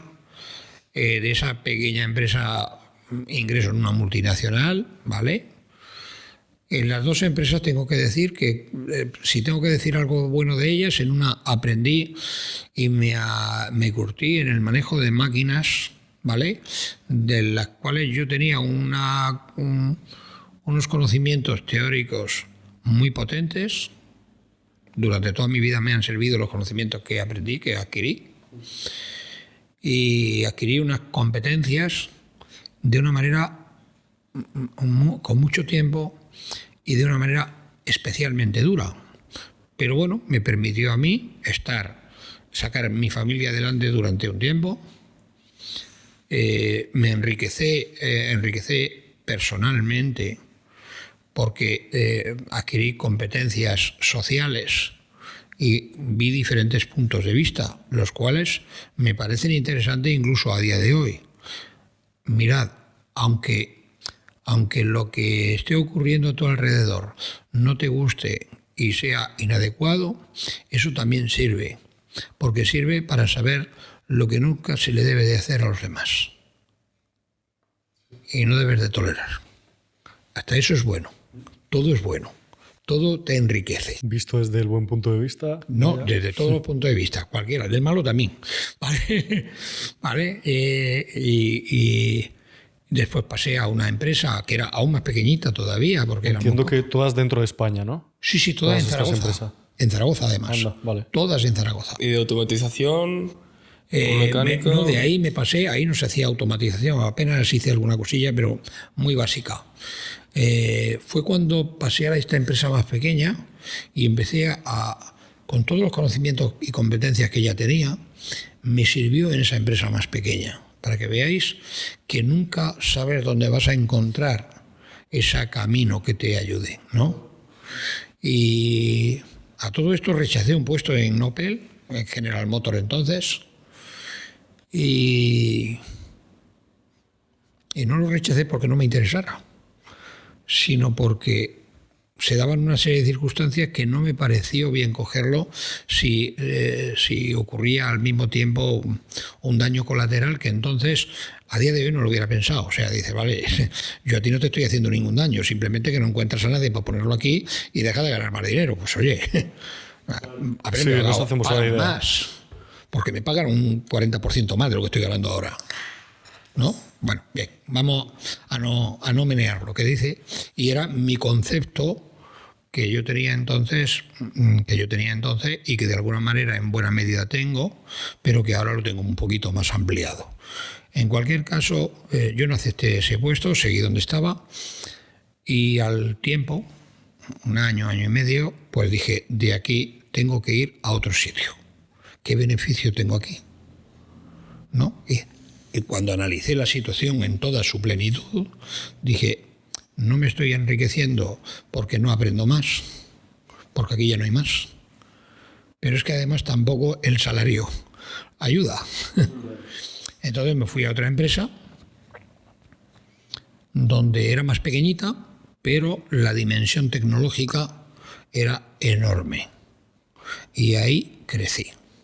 Crecí en un sitio muy pequeño, era como un vivero, ¿vale? Porque éramos muy poquitos, pero hacíamos matrices y troqueles de alta definición muy importantes. Ahí empezó mi carrera dentro de la automatización, ¿vale? De ahí, bueno, pues esa empresa se vino abajo, la cerraron. Digo la cerraron, no sé, digo la cerraron, porque la cerraron. Y el dueño de la empresa y otras 2 personas más, concretamente 3 personas, el dueño también, pues nos fuimos, esas 3 personas nos contrataron en Yudigar. Vale. ¿Y eso está en? En Cariñena. Es una multinacional, que a día de hoy es una multinacional además muy importante, entonces ya lo era. Y nos fuimos allí, arrancamos la matricería dentro de Yudigar, que todavía sobrevive, y al mismo tiempo pues llevábamos las instalaciones de mantenimiento de esa empresa. En esa empresa estuve alrededor de unos 3 años. Y a los 3 años empecé a ver también un techo de cristal. Era una empresa, ya estamos hablando de una multinacional, pasé una pequeña empresa a una multinacional. Pero allí había un techo de cristal.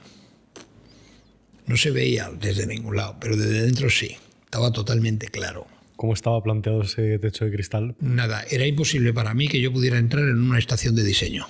Yo ahí lo tenía, vamos, tan imposible como que estamos aquí, o sea, porque lo propuse. Dije, quiero que en matricería haya una estación de diseño. Esto es, un ordenador, un programa de AutoCAD y que nosotros nos pudiéramos hacer los planos de aquello que construíamos. ¿Y eso por qué? ¿Por qué no? Porque lo tendría otro, supongo. Las decisiones las tomaban otros. Pero estaba claro que a mí no me iban a poner allí nunca una estación de diseño. Y entonces, por lo menos en ese momento, eso era lo que había. No es criticable, era simplemente el que guisa y amasa, de todo le pasa. Y el que toma decisiones, no le queda más remedio, aunque no le guste tomar decisiones. Y entre las decisiones que toma, aunque no lo quiera, a veces se equivoca. En contra de su voluntad, tratando de hacer el bien, te equivocas. Es consustancial al que toma decisiones y ese es su cruz. Ese es su haz y el en vez del que toma decisiones. Y esta es la decisión más adecuada para esto sin perjudicar a nadie y que esto crezca. Pues no siempre aciertas, aunque tenga la mejor de las decisiones. Sea como fuere, la cuestión está en que allí había un techo de cristal. Y dije, se acabó. Tengo que buscar un sitio, y además os lo digo como lo pensaba. Y además así fue como tomé las decisiones. Tengo que buscar un sitio donde me sirva a largo plazo hasta que me jubile, para que tenga una seguridad en el trabajo, y buscaba, más que el punto tecnológico, ya no lo buscaba eso. Ya buscaba la estabilidad a largo plazo. Pasé a ganar en el Ejército del Aire como técnico operativo de defensa, se abrieron nuevas posiciones, fui, aprobé, y me llamaron para que formara parte del ala 31 en el TUM. Y esto es los escuadrones 311 y 312 del Ejército del Aire.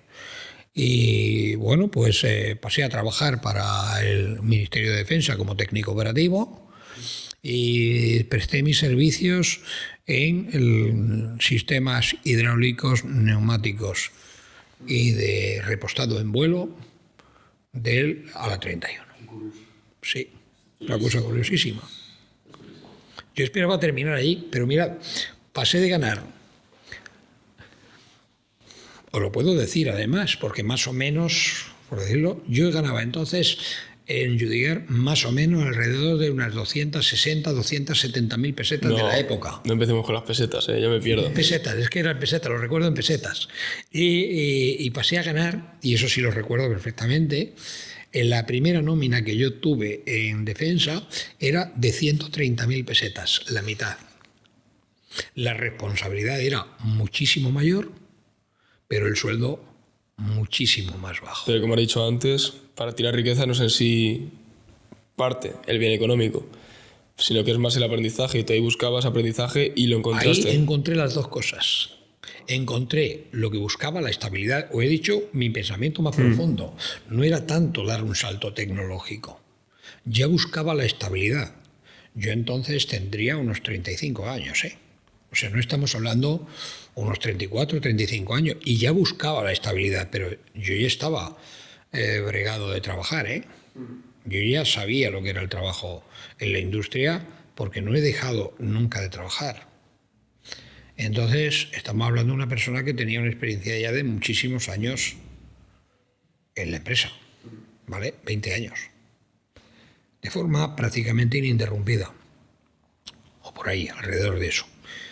Y, ostras, y dices, ¿por qué se va? Pues porque no fui capaz de ser empresario. Lo digo además así. Para ser empresario hace falta tener más valor que Manolete, ¿vale? Sí, y yo no tenía ese valor. Yo por más que lo pensaba, pensaban en mí otros factores que ponían en riesgo a mi familia. Porque el empresario pone en riesgo todo. Se juega mucho. Entonces está continuamente en tensión. Y yo decía, ostras, que lo que me pongo en riesgo no soy yo, que quien pongo en riesgo es a mis hijos y a mi mujer. O sea, había 3 personas que dependían de mí. Una situación bastante complicada como para Sí, empezar otra cosa. No. Entonces yo decía, si me hago empresario, me juego todo. Y el porcentaje de fracaso no acompaña. Claro, no lo sabía. Para mí era desconocido. ¿Me podría haber salido bien o mal? No lo sé. En cualquier caso, yo tomé una decisión, fruto de mi manera de ser. Y no es ni buena ni mala, es la mía. Y opté por la fiabilidad y la seguridad. Y dije, vale, con esto me llega. Fue una conversación que tuve con mi familia. Que sepáis que si entro aquí, paso a ganar la mitad. ¿Vale? Había que afrontar eso. A cambio de tener seguridad. A cambio de seguridad. Bueno, después las cosas, pues bueno, fueron como fueron. Yo estuve muy a gusto. El salto tecnológico que di fue importante. Creo que aporté conocimientos y buen hacer de mi parte donde estuve. O por lo menos lo intenté con uñas y dientes. ¿Vale? Y creo que sí que lo aporté. Y creo que hice todo el bien que pude en el entorno y hice lo que se me pedía y exigía, con la seguridad y fiabilidad que supone poner a punto una aeronave de gran capacidad, donde a veces iban 100 soldados, con todo su equipamiento, a donde fuera, con la seguridad de que allí estaban más seguros que en un avión de compañía. Y mi parte, la mía, que no sé si era la más difícil o la más sencilla, pero era la mía. La mía no podía fallar. Hombre, si no, se lía parda. Se lía parda, pero lo más importante es que hay otras personas que se están fiando de ti. Estamos hablando de un entorno donde la seguridad prima, ¿no? Y entonces, bueno, pues para mí era un reto, era otra forma de trabajar. Ya no era la rapidez, ya no era la innovación, ya no era algo que no se había hecho antes. No, se trata de que algo que se sabe exactamente cómo es, cuando tuviera una falla, antes de que ocurriera la falla, aquello se tenía que reponer, poner a punto y que hubiera una seguridad casi absoluta de que aquello no iba a fallar. Es otra forma de ver la mecánica, totalmente diferente a como la veía antes, pero claro, aporté una experiencia. La mecánica no me ha fallado nunca. Me acompañó durante ese tiempo con mucha fiabilidad. O sea, siempre te ha funcionado. Nunca ha habido ningún pequeño fallo en ese sentido. Sí, que me he equivocado. No, me refiero en tema de la inyección de combustible. No, ahí no. Bueno, eso me llevó a estudiar eso cuando se hacían las pruebas de repostado en vuelo. Eso, sí, el repostado en vuelo es un sistema muy crítico, es súper crítico. Y bueno, eso para mí era un reto muy importante. Y aprendí mucho durante 3 años que trabajé intensamente en tratar de entender ese sistema a la perfección. Yo no quería cambiar el sistema. Eso no estaba nunca en mi pensamiento. Y mira que yo venía de un entorno donde se buscaba generar una cosa nueva que fuera más rápida y mejor. No, aquí no se trataba de hacer una cosa nueva, más rápida y mejor. Se trataba de que la cosa que había tenía que funcionar con la precisión y fiabilidad que se había inventado. Aquí no hay cosas nuevas, aquí lo que no hay son sorpresas. Replicar eso, créanlo, que era un verdadero reto, porque no se trataba de que aquello estuviera más o menos, no, se trataba de que estuviera perfecto. Si no me equivoco, aquí entra en juego lo que se llama ingeniería inversa, ¿no? Sí, sí. La prueba-error. Es decir, esto es lo que hay y de aquí vamos a sacar conclusiones. Sí, hay un poco de ingeniería inversa en ello, relativamente, ¿vale? Pero bueno, yo aprendí de ahí mecánica, o sea, seguí Enrique sin quererlo. Yo lo que buscaba es la seguridad, que la encontré. Pero mira por dónde me encuentro la mina de oro. Además, aviones, era algo que llevaba dentro, que me gustaba. A mí la aviación me ha gustado y nunca tuve la oportunidad de participar de ella. Bueno, pues ahí, mira, estaba de pleno. O sea, había llegado a una piscina olímpica. ¿Vale? Y me acuerdo y lo recuerdo con cariño. Mirad, cuando dejé yo ese trabajo, dejé el corazón. Uf, duras palabras. Sí, no lo he olvidado. De todos los demás, los puedo recordar con cariño. Pero no me pesa haberlos dejado. Pero ese no solamente lo recuerdo con cariño, tuve compañeros que después fueron mis amigos, ya lo eran antes, aunque no me daba cuenta, y fui feliz. Fui feliz. ¿Crees que fue un error dejarlo? No, no fue un error. Hay un amor compartido. La educación me ha llenado plenamente. La única desgracia de la educación, ¿sabéis cuál es? Que no he conseguido los objetivos que quería. No he terminado de aprender. Bueno, terminar de aprender es imposible, ¿no? No, hay cosas que dices, vale, esto ya lo sé perfectamente y sé que como le prise con el dedo aquí, me va a salir una deformación allí. Pero aquí no. La educación es mucho más que cualquier otra cosa, porque ya no se trata de una máquina. No se trata de que replique algo, no se trata de que algo mecánico funcione y le demos no sé qué vuelta. Es una idea, un conocimiento. Sí.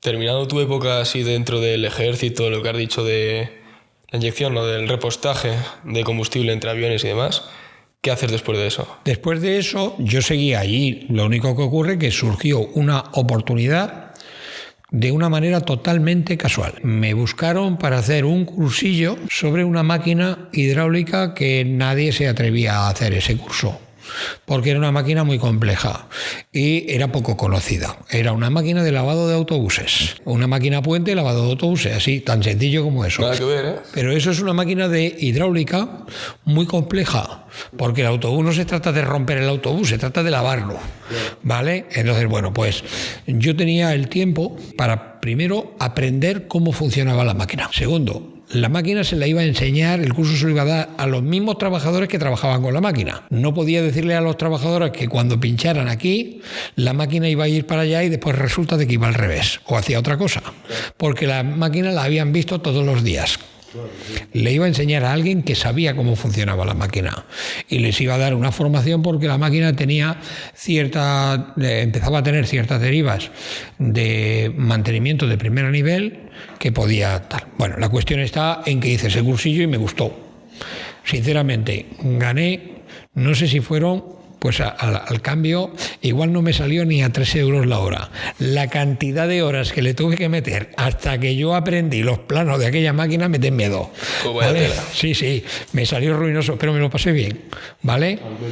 Sí, me lo pasé bien porque supuso para mí un reto. Era una cosa que yo ya estaba, digamos que estaba ya muy asentado en el otro sitio y digamos que dominaba determinadas cuestiones. Entonces a mí me gustó eso de enseñar. Casualmente, al muy poco, salió un anuncio en el periódico, ¿quién lo iba a decir?, en el Heraldo de Aragón, de que necesitaban profesores técnicos de formación profesional. Un anuncio en el periódico. El puesto de trabajo era ser profesor. Y dijiste, ahí que voy. Y yo tenía unos días libres. Y eran unos días libres que no me había cogido. O sea, tenía allí un montón de días libres. No uno, sino un montón, ¿vale? Porque no me había cogido parte de mis vacaciones, los días moscosos, no sé cuántas cosas más, y no me había cogido ninguno. Y ya me dijeron, tienes que cogerte las fiestas como sea, porque si no, tal cual. Y que tenía que coger las fiestas. Y las cogí.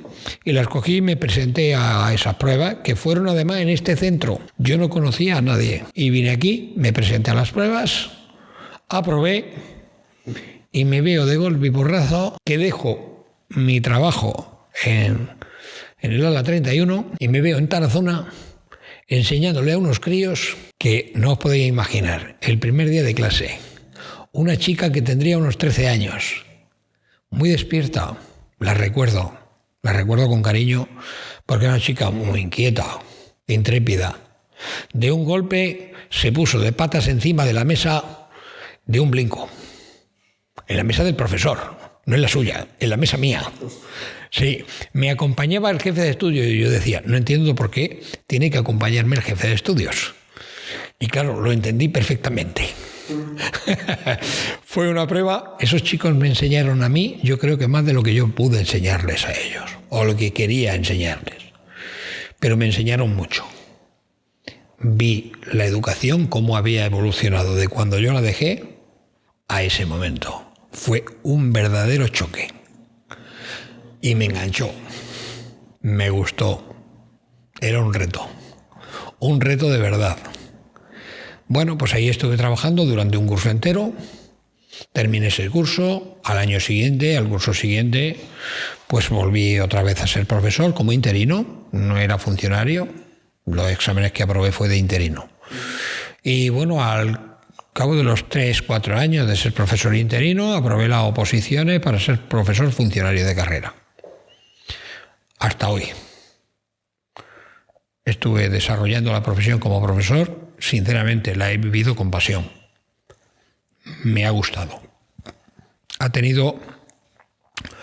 Es una profesión que te tiene que gustar.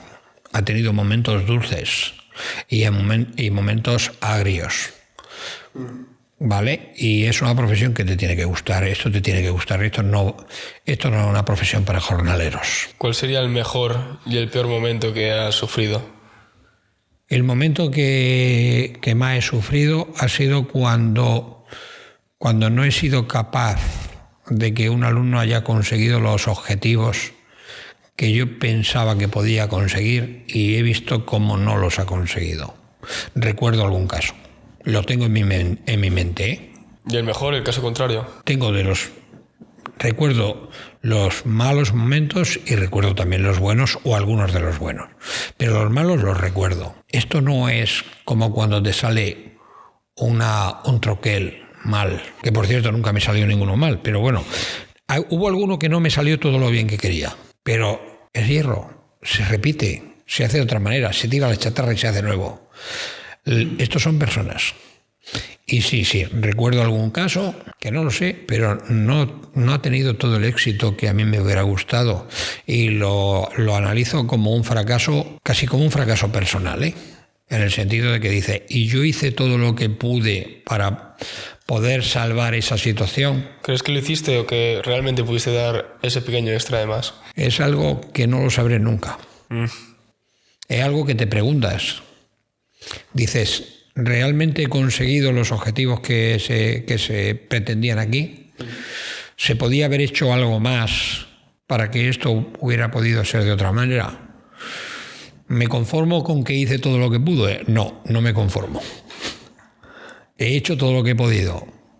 Bueno, puede ser que a alguien le sirva, a mí no me sirve, porque se trata de personas.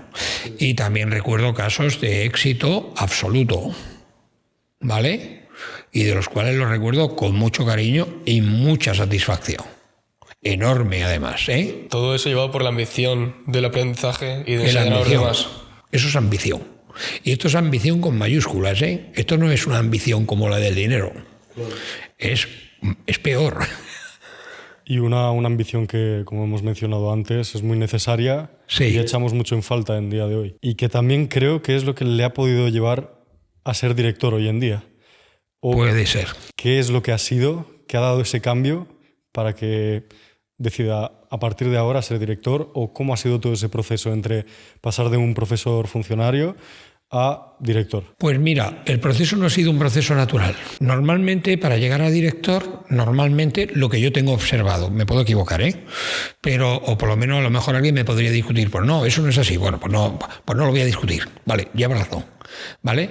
Pero lo que yo he visto, al menos lo que yo he visto, sí que ha sido, el proceso natural es, eres profesor, después eres jefe de departamento, tienes una serie de cargos alrededor de más responsabilidad, alrededor de la dirección, eres jefe de estudios y después algunos de ellos son directores. Ese es el proceso natural. ¿Y el tuyo? Nada. He pasado de ser profesor, fui jefe de departamento 2 o 3 años, eso sí, pasé por ser jefe de departamento de fabricación mecánica durante 2 o 3 años, y de ser jefe de departamento de fabricación mecánica pasé directamente a ser director. Esto lo consideras como una mejora, supongo. Cuando me presenté a ser director me motivaron varias cosas, pero había 2 que fueron totalmente decisivas. Hay 3. De las 3, 2 puedo hablar de ellas. De una tercera, no. Se queda en mi intimidad.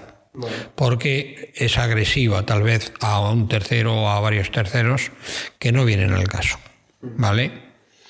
Pero, y además que puedo estar equivocado, además, encima, ¿vale? Pero hay 2 que sí que tengo muy claras. Yo tenía muy claro cuando decidí presentarme y presentar un proyecto para ser director de este centro, lo cual era un verdadero atrevimiento, ¿vale? Lo tengo que decir. Y era sobre 2 cuestiones que eran imbatibles. El centro tenía, este centro, concretamente este, que es el Corona de Aragón, es un centro estratégico. Yo entiendo que este es un centro estratégico de la comunidad autónoma en formación profesional. No digo que no haya centros que puedan ser o pretender ser mejores. Para mí no. Para mí este es el mejor. Pero otros también pueden serlo. No lo discuto, tampoco lo discuto, ni entro a valorarlo. ¿Vale? No sé si se entiende bien esto, ¿vale? Bien. Pero este centro concretamente, que es emblemático en Aragón, y eso no es discutible, ¿vale? Porque lo es, tiene una tradición ya de muchísimos años, ha servido para dinamizar la vida de las personas y la vida industrial de Zaragoza y su entorno, y por lo tanto eso es un valor que tiene este centro. Pues bien, yo entendía entonces que el centro tenía que internacionalizarse, lo tenía clarísimo. Y además otra cosa que tenía que hacer este centro era que su formación tenía que ser dual. La formación dual, como ahora es una palabra muy en boga, pero entonces no lo era. Y yo entendía, mirad, lo dicho de otra manera, o tal como lo decía ahora, la formación profesional tenía que ir de la mano de la industria y de las empresas. No podía ir uno por un sitio y el otro por otro. Eso era un fracaso para el sistema de formación profesional, y era un fracaso para la industria, y era un fracaso para la sociedad. Por lo tanto, mi pretensión en ese momento, y creo que de alguna manera lo he conseguido, era que este centro sirviera de banderín y que sirviera de motor para que otros centros de formación profesional cogieran esa dinámica de trabajo, de que la formación que se daba en el centro tenía que ir incardinada con la empresa. Esto es, dicho de otra manera, pues o de alguna forma lo que es la formación profesional dual de la que se habla. Y eso lo tenía yo clarísimo entonces. Junto a este punto, que entiendo que ha sido uno muy importante y muy clave en los cambios que ha hecho durante estos años, ¿qué otros puntos destacables más habría alrededor de estos? Claro, sí. No se podía hacer todo eso de espaldas a, sino con. Esto es, las reglas, la estructura jerárquica se tiene que respetar. Lo tengo clarísimo. Si no respeta la jerarquía, la estructura jerárquica, el sistema no funcionará. Puede que funcione puntualmente, pero después no funcionará a largo plazo. No se trata de que funcione mientras esté ahí un señor pegando martillazos y dices, se suena el yunque porque está ese. Cuando no está, el yunque ya no suena. No, se trata que el yunque siga funcionando cuando no esté ese, esté en otro, esté el que esté. Si no, no vale.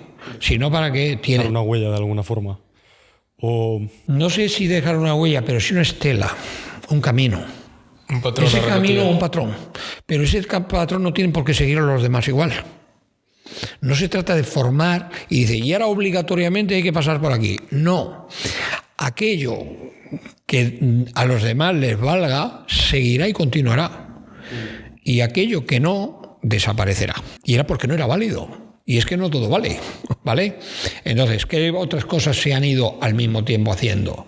Pues mirad, los sistemas de gestión de calidad del centro hemos intentado que sean avanzar en función de cómo ha avanzado la formación profesional. Y eso nos ha llevado a lo siguiente. Este centro ha pasado de tener la ISO 9001, que estaba entonces, y después, obligatoriamente, porque evolucionó, pasó a ser la 9001-2015. Fuimos el primer centro de FP aquí en Aragón que la adquirió la 9001-2015. Después, como centro de formación profesional público, fuimos el primer centro que adquirió el modelo EFQM. Ahí lo tenemos. Tenemos el sello de bronce. En EFQM. Es un modelo de gestión de la calidad. No es como la ISO, ¿vale? Es otra forma, pero la hemos adoptado y la mantenemos a día de hoy, teniendo en cuenta de que no estamos obligados a ello. Quiere decir, ¿de qué nos sirve avanzar si no tenemos un patrón que sea fiable y contrastable por terceros? La ISO 9001 se contrasta a través de la agencia ENOR, que son terceros. Y se contrasta además en función también del resto que tenemos dentro del sistema educativo. La FQM es un poquito más, ¿vale? Es otro paso más, porque está mirando más parámetros. Y además se nos mira desde el exterior totalmente. ¿Qué opina usted? Hay una pregunta que nos hacemos en la calidad, en los patrones de calidad que hacemos aquí, y nos preguntamos a nosotros mismos. ¿Qué opina usted acerca de cómo dar las clases a los alumnos? No sé si es exactamente la pregunta así, pero tiene que ver con eso y se entiende perfectamente. Y no te da ningún pudor. Un 10. O sea, yo soy excelente. Y me lo pongo yo a mí mismo. Un 10. El 10 no vale que me lo ponga yo. El 10 me lo tienen que poner desde fuera. Y no me ponen un 10. Son unos puñeteros. No me entienden. ¿Está claro? Bueno, la nota te la tiene que poner alguien desde fuera. Y cuando te miran desde fuera están mirando lo que dije al principio. La realidad es una, es así. Entonces, lo tengo claro de que hay una. Lo tengo claro, creo que lo tengo claro. Pero el punto de vista no es único, es poliédrico. Entonces, haciendo gala de que eso lo tengo perfectamente exteriorizado, a nosotros nos tienen que ver desde fuera y nos tienen que valorar desde fuera y decir, mira, nosotros entendemos que tal y conforme lo hemos visto, vosotros sois esto. ¿Te gusta? Bien. ¿No te gusta? Pues también bien. ¿Podemos habernos equivocado? Sí. Pero nosotros lo que vemos es esto. Eso es la calidad. La calidad es lo que estamos haciendo, cómo nos venden de fuera gente que no tiene interés aquí. Porque además la FQM no nos cuesta ni un céntimo. Pero para que no nos cueste ni un céntimo, tenemos que estar ahí. O sea, no nos cuesta nada porque estamos dentro de una gestión y entonces eso sí que vale un dinero. Pero nosotros no estamos metiendo en eso de forma totalmente libre. Los demás también nos califican de forma totalmente libre. Claro, el precio a pagar, ¿no? Eso es. No me cuentes que te tengo que poner un 5 si no compro. Es una competición, ¿no? Sí, es una especie, no es una competición, pero el que te analiza con ojos críticos. Y eso es el quid de la cuestión. Lo que estamos haciendo realmente obedece a todo lo que nosotros queremos conseguir. Y estamos aportando a la sociedad aquello que la sociedad está invirtiendo en nosotros. Esta es la gran pregunta y la gran respuesta aquí. Y por eso nos hemos metido ahí. Y una de las cosas que también añadimos es la responsabilidad social en Aragón. Esto es un modelo que está adoptando muchas empresas, muchas industrias, o sea, ¿qué aportan de manera voluntaria ellos a la sociedad? ¿De qué manera la empresa X está aportando a la sociedad parte de sus beneficios? ¿De qué manera contribuye a que su alrededor esté beneficiándose un poco de esos recursos que la empresa está ganando, ¿no? Pues nosotros también estamos metidos como entidad no lucrativa que somos, en la responsabilidad social en Aragón. Eso nos obliga a una serie de cuestiones que nosotros mismos nos autoobligamos. Tratar de comprar en el entorno, los gastos que tenemos, dimensionar de acuerdo a aquello que estamos haciendo, no siempre a la gran empresa que venga y no haga todo. Oye, que viene esto, que no lo haga, y que viene lo otro, pues también no lo haga. Vamos a ver, si lo que tenemos que hacer es arreglar una baldosa, lo que tenemos es que el albañil, el señor que tiene allí una albañilería que está aquí al lado de nuestra casa, pues lo que tenemos que hacer es decirle, oye, cuando puedas pásate, porque tenemos ahí un ladrillo que se nos ha caído, arréglanos el ladrillo. Y lo tenemos ahí, el hombre viene y nos lo hace, y está bien dimensionado, porque no tenemos que hacer una estructura aquí, ¿vale? Eso es un pequeño ejemplo de lo mucho que significa la responsabilidad social. Tratar de medir nuestro consumo, qué es lo que consumimos aquí y de qué manera es coherente. ¿Estamos gastando más o estamos gastando menos? Oye, que como es gratis dejo la luz encendida. No, la luz no la necesitas, apagar la luz. O sea, nos estamos haciendo una serie de imposiciones, ¿no? Y tratamos de seguirlo. Con eso estamos ayudando a que nuestros alumnos también adquieran unos hábitos que entendemos que son saludables. Claro, porque al final es un hábito que se contagia. Es como un crío cuando le están criando sus padres. Los niños aprenden por imitación.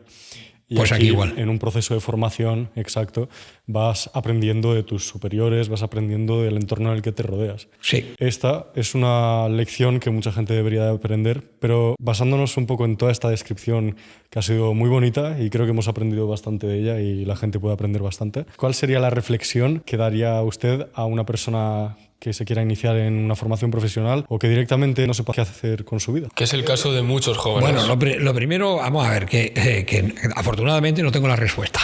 Lo primero que no tengo la respuesta, ¿vale? No lo tengo ni para mí, o sea, ¿vale? Yo a cualquier... mira, las personas estamos llenas de incertidumbres. Continuamente tenemos que decidir. Entonces, yo sí que a cualquier persona que está empezando y que está diciendo, ¿y ahora qué hago?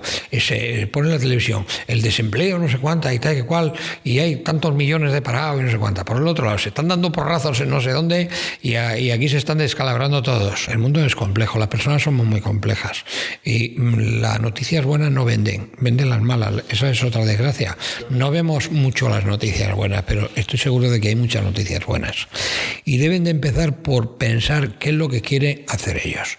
Lo primero, reflexión que yo le daría a cualquier persona que está empezando y que tiene dudas, y estoy seguro de que todos tienen dudas y miedos, sobre todo mucho miedo, es que se estudia para trabajar. Que piensen que en aquello en lo que se van a formar es para trabajar, no para no trabajar. Esta reflexión, que es sencilla y que parece muy simple, de simple no tiene nada. No, es que mi hijo está estudiando la carrera esta porque así de esa manera después no trabaja. Pues lo tiene jodido, a ver de qué va a comer como no trabaje. La reflexión, a fin de cuentas, es ¿qué te gusta hacer? En aquello que te guste hacer, fórmate muy bien para que puedas estar a gusto en aquello que te gusta hacer. Porque algo vas a tener que hacer siempre. Porque lo vas a tener que hacer siempre o no. Después evolucionarás. Yo sigo diciendo que soy mecánico. De hecho, lo has dicho antes. Sí, soy mecánico. Porque realmente soy mecánico. Pero he evolucionado hasta llegar aquí. La vida me ha llevado aquí. Las situaciones por las que he atravesado con diferentes intereses y diferentes ambiciones me han permitido y tengo el honor de poder ser el director de este centro. Para mí es mucho más de lo que yo hubiera pedido nunca. He tenido la suerte de que me dejen dirigir este centro. No lo dirijo solo. Mirad, eso de que yo soy no vale. Yo tengo un equipo de personas a mi alrededor que no piensan como yo. Es un equipo muy heterogéneo, que tiene incluso otras ambiciones y que pueden ser tan saludables o más que las mías. Y que todos, eso sí, respondo de que creo que tienen el mismo objetivo común. Y gracias a eso, este centro pues va alcanzando determinados objetivos. ¿O pensáis vosotros que 400 alumnos que salen de aquí todos los años para hacer la formación en centro de trabajo y que después se emplean o van a la universidad y siguen sus estudios y su formación? ¿O pensáis que eso sale porque un director lo dice? Pues no, afortunadamente, porque saldrían todo igual que yo y a ver, aquí no hay quien se aguante. No, aquí hay un montón de personas que tienen el objetivo de que de aquí salgan alumnos lo mejor preparados posible en las diferentes profesiones y que tengan el pensamiento también lo más crítico posible. Esa es la gran ambición que tengo como director. ¿Que lo consiga o no? Pues no lo sé, lo tienen que decir otros. Yo no lo puedo decir, yo lo pretendo. Pero que además eso es lo que pretendo como director. Al mismo tiempo que la reflexión que hago y traslado es que no lo consigo solo. Si yo no tuviera a mi alrededor gente con más talento que yo, esto no lo hubiera conseguido nunca. Las personas que me rodean, muchas de ellas, no, todas, tienen muchas capacidades, mucho mejores que las mías, afortunadamente, y además en algunas cosas me hacen caso. Fijaos si tengo suerte. Y lo digo sin ningún tipo de falsedad de ninguna clase. Lo tengo perfectamente claro de que esto es así. Y eso lo debe tener claro todo el mundo. Si tú pretendes conseguir algo, conseguir alguna meta, te tienes que rodear de gente que tenga más capacidad que tú en muchas cosas, porque tú no eres el 100% de todo. Tú puedes tener alguna habilidad que destaque, pero para dirigir un capital humano como este, porque esto es un capital humano incalculable, no vale con una persona, vale con un equipo humano muy, muy, muy potente. Y así se puede conseguir algo. Entonces, lo que traslado, un poquito más largo, vale, lo que traslado es eso, el que se piense en que cuando te formes primero para trabajar en aquello que te gusta, y en eso que te gusta, fórmate al 100% y después déjate llevar.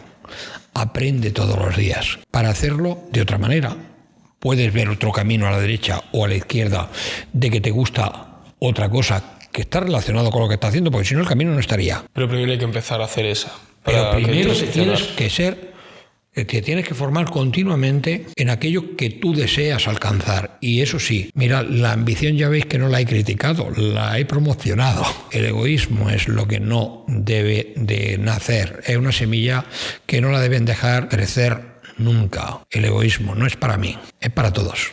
¿Vale? Se acabó. Francisco Valdivia, un hombre voluntario, ambicioso sobre todo, ya lo ha dicho. Y también muy elocuente, me ha gustado mucho su forma de hablar. Bastante, sí. Es como que de cada cosa que dice, como que la adorna muy bien, ¿sabes? O sea, sí. Sobre todo creo que es muy importante y que todos los mensajes que ha intentado transmitir han quedado claros. Sí, vale. Y bueno, Lo que me ha gustado mucho es que te has abierto en canal. Sí, te he tratado, sí. Sí, has abierto totalmente y una transparencia que agradecemos muchísimo. de forma incluso algo vulnerable. Ya 60 y tantos años que tengo, ya 64 años, ya me puedo permitir el lujo de ser algo vulnerable. Ya, claro. Vale. Mirad, vosotros, hay un personaje del cual yo me gustaba escucharlo mucho, es un hombre muy inteligente, yo entonces era pues casi un crío, ¿vale? Casi un crío con 20 años, pues a día de hoy lo veo y es un crío. Francisco Fernández Ordóñez. Me suena mucho, pero no sé quién es. Pues fue ministro de Hacienda. Sí, fue un hombre muy inteligente, para mi forma de verlo. Escuché muchos de sus alocuciones, de las aseveraciones que hacía en diferentes programas y de algunos discursos que dio, y yo tuve la suerte de escuchar algunos, siempre en diferido, no lo conocí personalmente. Pero para mí era un líder, porque decía cosas que eran muy coherentes. Y una cosa que dijo Francisco Fernández Ordóñez la he repetido yo aquí. Se la he copiado, porque además la creo profundamente. Mire usted, para estar aquí, y estas son palabras que no son mías, para estar aquí de ministro de Hacienda, comprenderá usted que estoy rodeado de personas que tienen bastante más talento que yo. ¿Vale? Me la he copiado. Me he copiado. Ya para cerrar, una última pregunta. ¿Tiene alguien en su cabeza que le gustaría ver en este programa? Ya sea, por ejemplo, un doctor, un mecánico. Yo he tenido a mi alrededor personas, ya os he dicho, muy importantes. Y una de ellas que recuerdo con especial cariño y que recuerdo y que afortunadamente sigo teniéndola cerca. Fue un compañero mío que lo he tenido siempre a mi lado aquí en este centro, lo conocí en este centro. Fue una de las personas que me examinó la primera vez cuando yo entré como interino, después como funcionario no, pero como interino sí estaba él, no lo conocía, pero mira por dónde le tocó a él estar ahí en ese tribunal. Yo lo conocí ahí. Él ni se acordaba después, pero lo cierto es que después fuimos compañeros. José Luis Huerta Estalón es una persona que se ha hecho también a sí misma, mucho más inteligente que yo. Lo digo sin ningún tipo de eufemismo, no, para nada, ni ningún tipo de falsedad. Es una persona de una inteligencia, de una brillantez impresionante. Vino aquí, era ingeniero técnico, después fue ingeniero industrial, doctor ingeniero, catedrático, y tengo que decir que es mi amigo, ¿vale? Es una persona extraordinaria. Otro mecánico, de otra manera. Un placer, Francisco. Venga, que tengáis mucha suerte en aquello que estáis haciendo, que seáis capaces de conseguir vuestros objetivos y que no os preocupe el fracaso. No, eso está... Para eso estamos aquí. No os preocupe el fracaso, porque del fracaso nace el éxito. Me dijo una persona que ya está fallecida, pero que yo también le tenía mucho aprecio, la conocí aquí, era Paquita.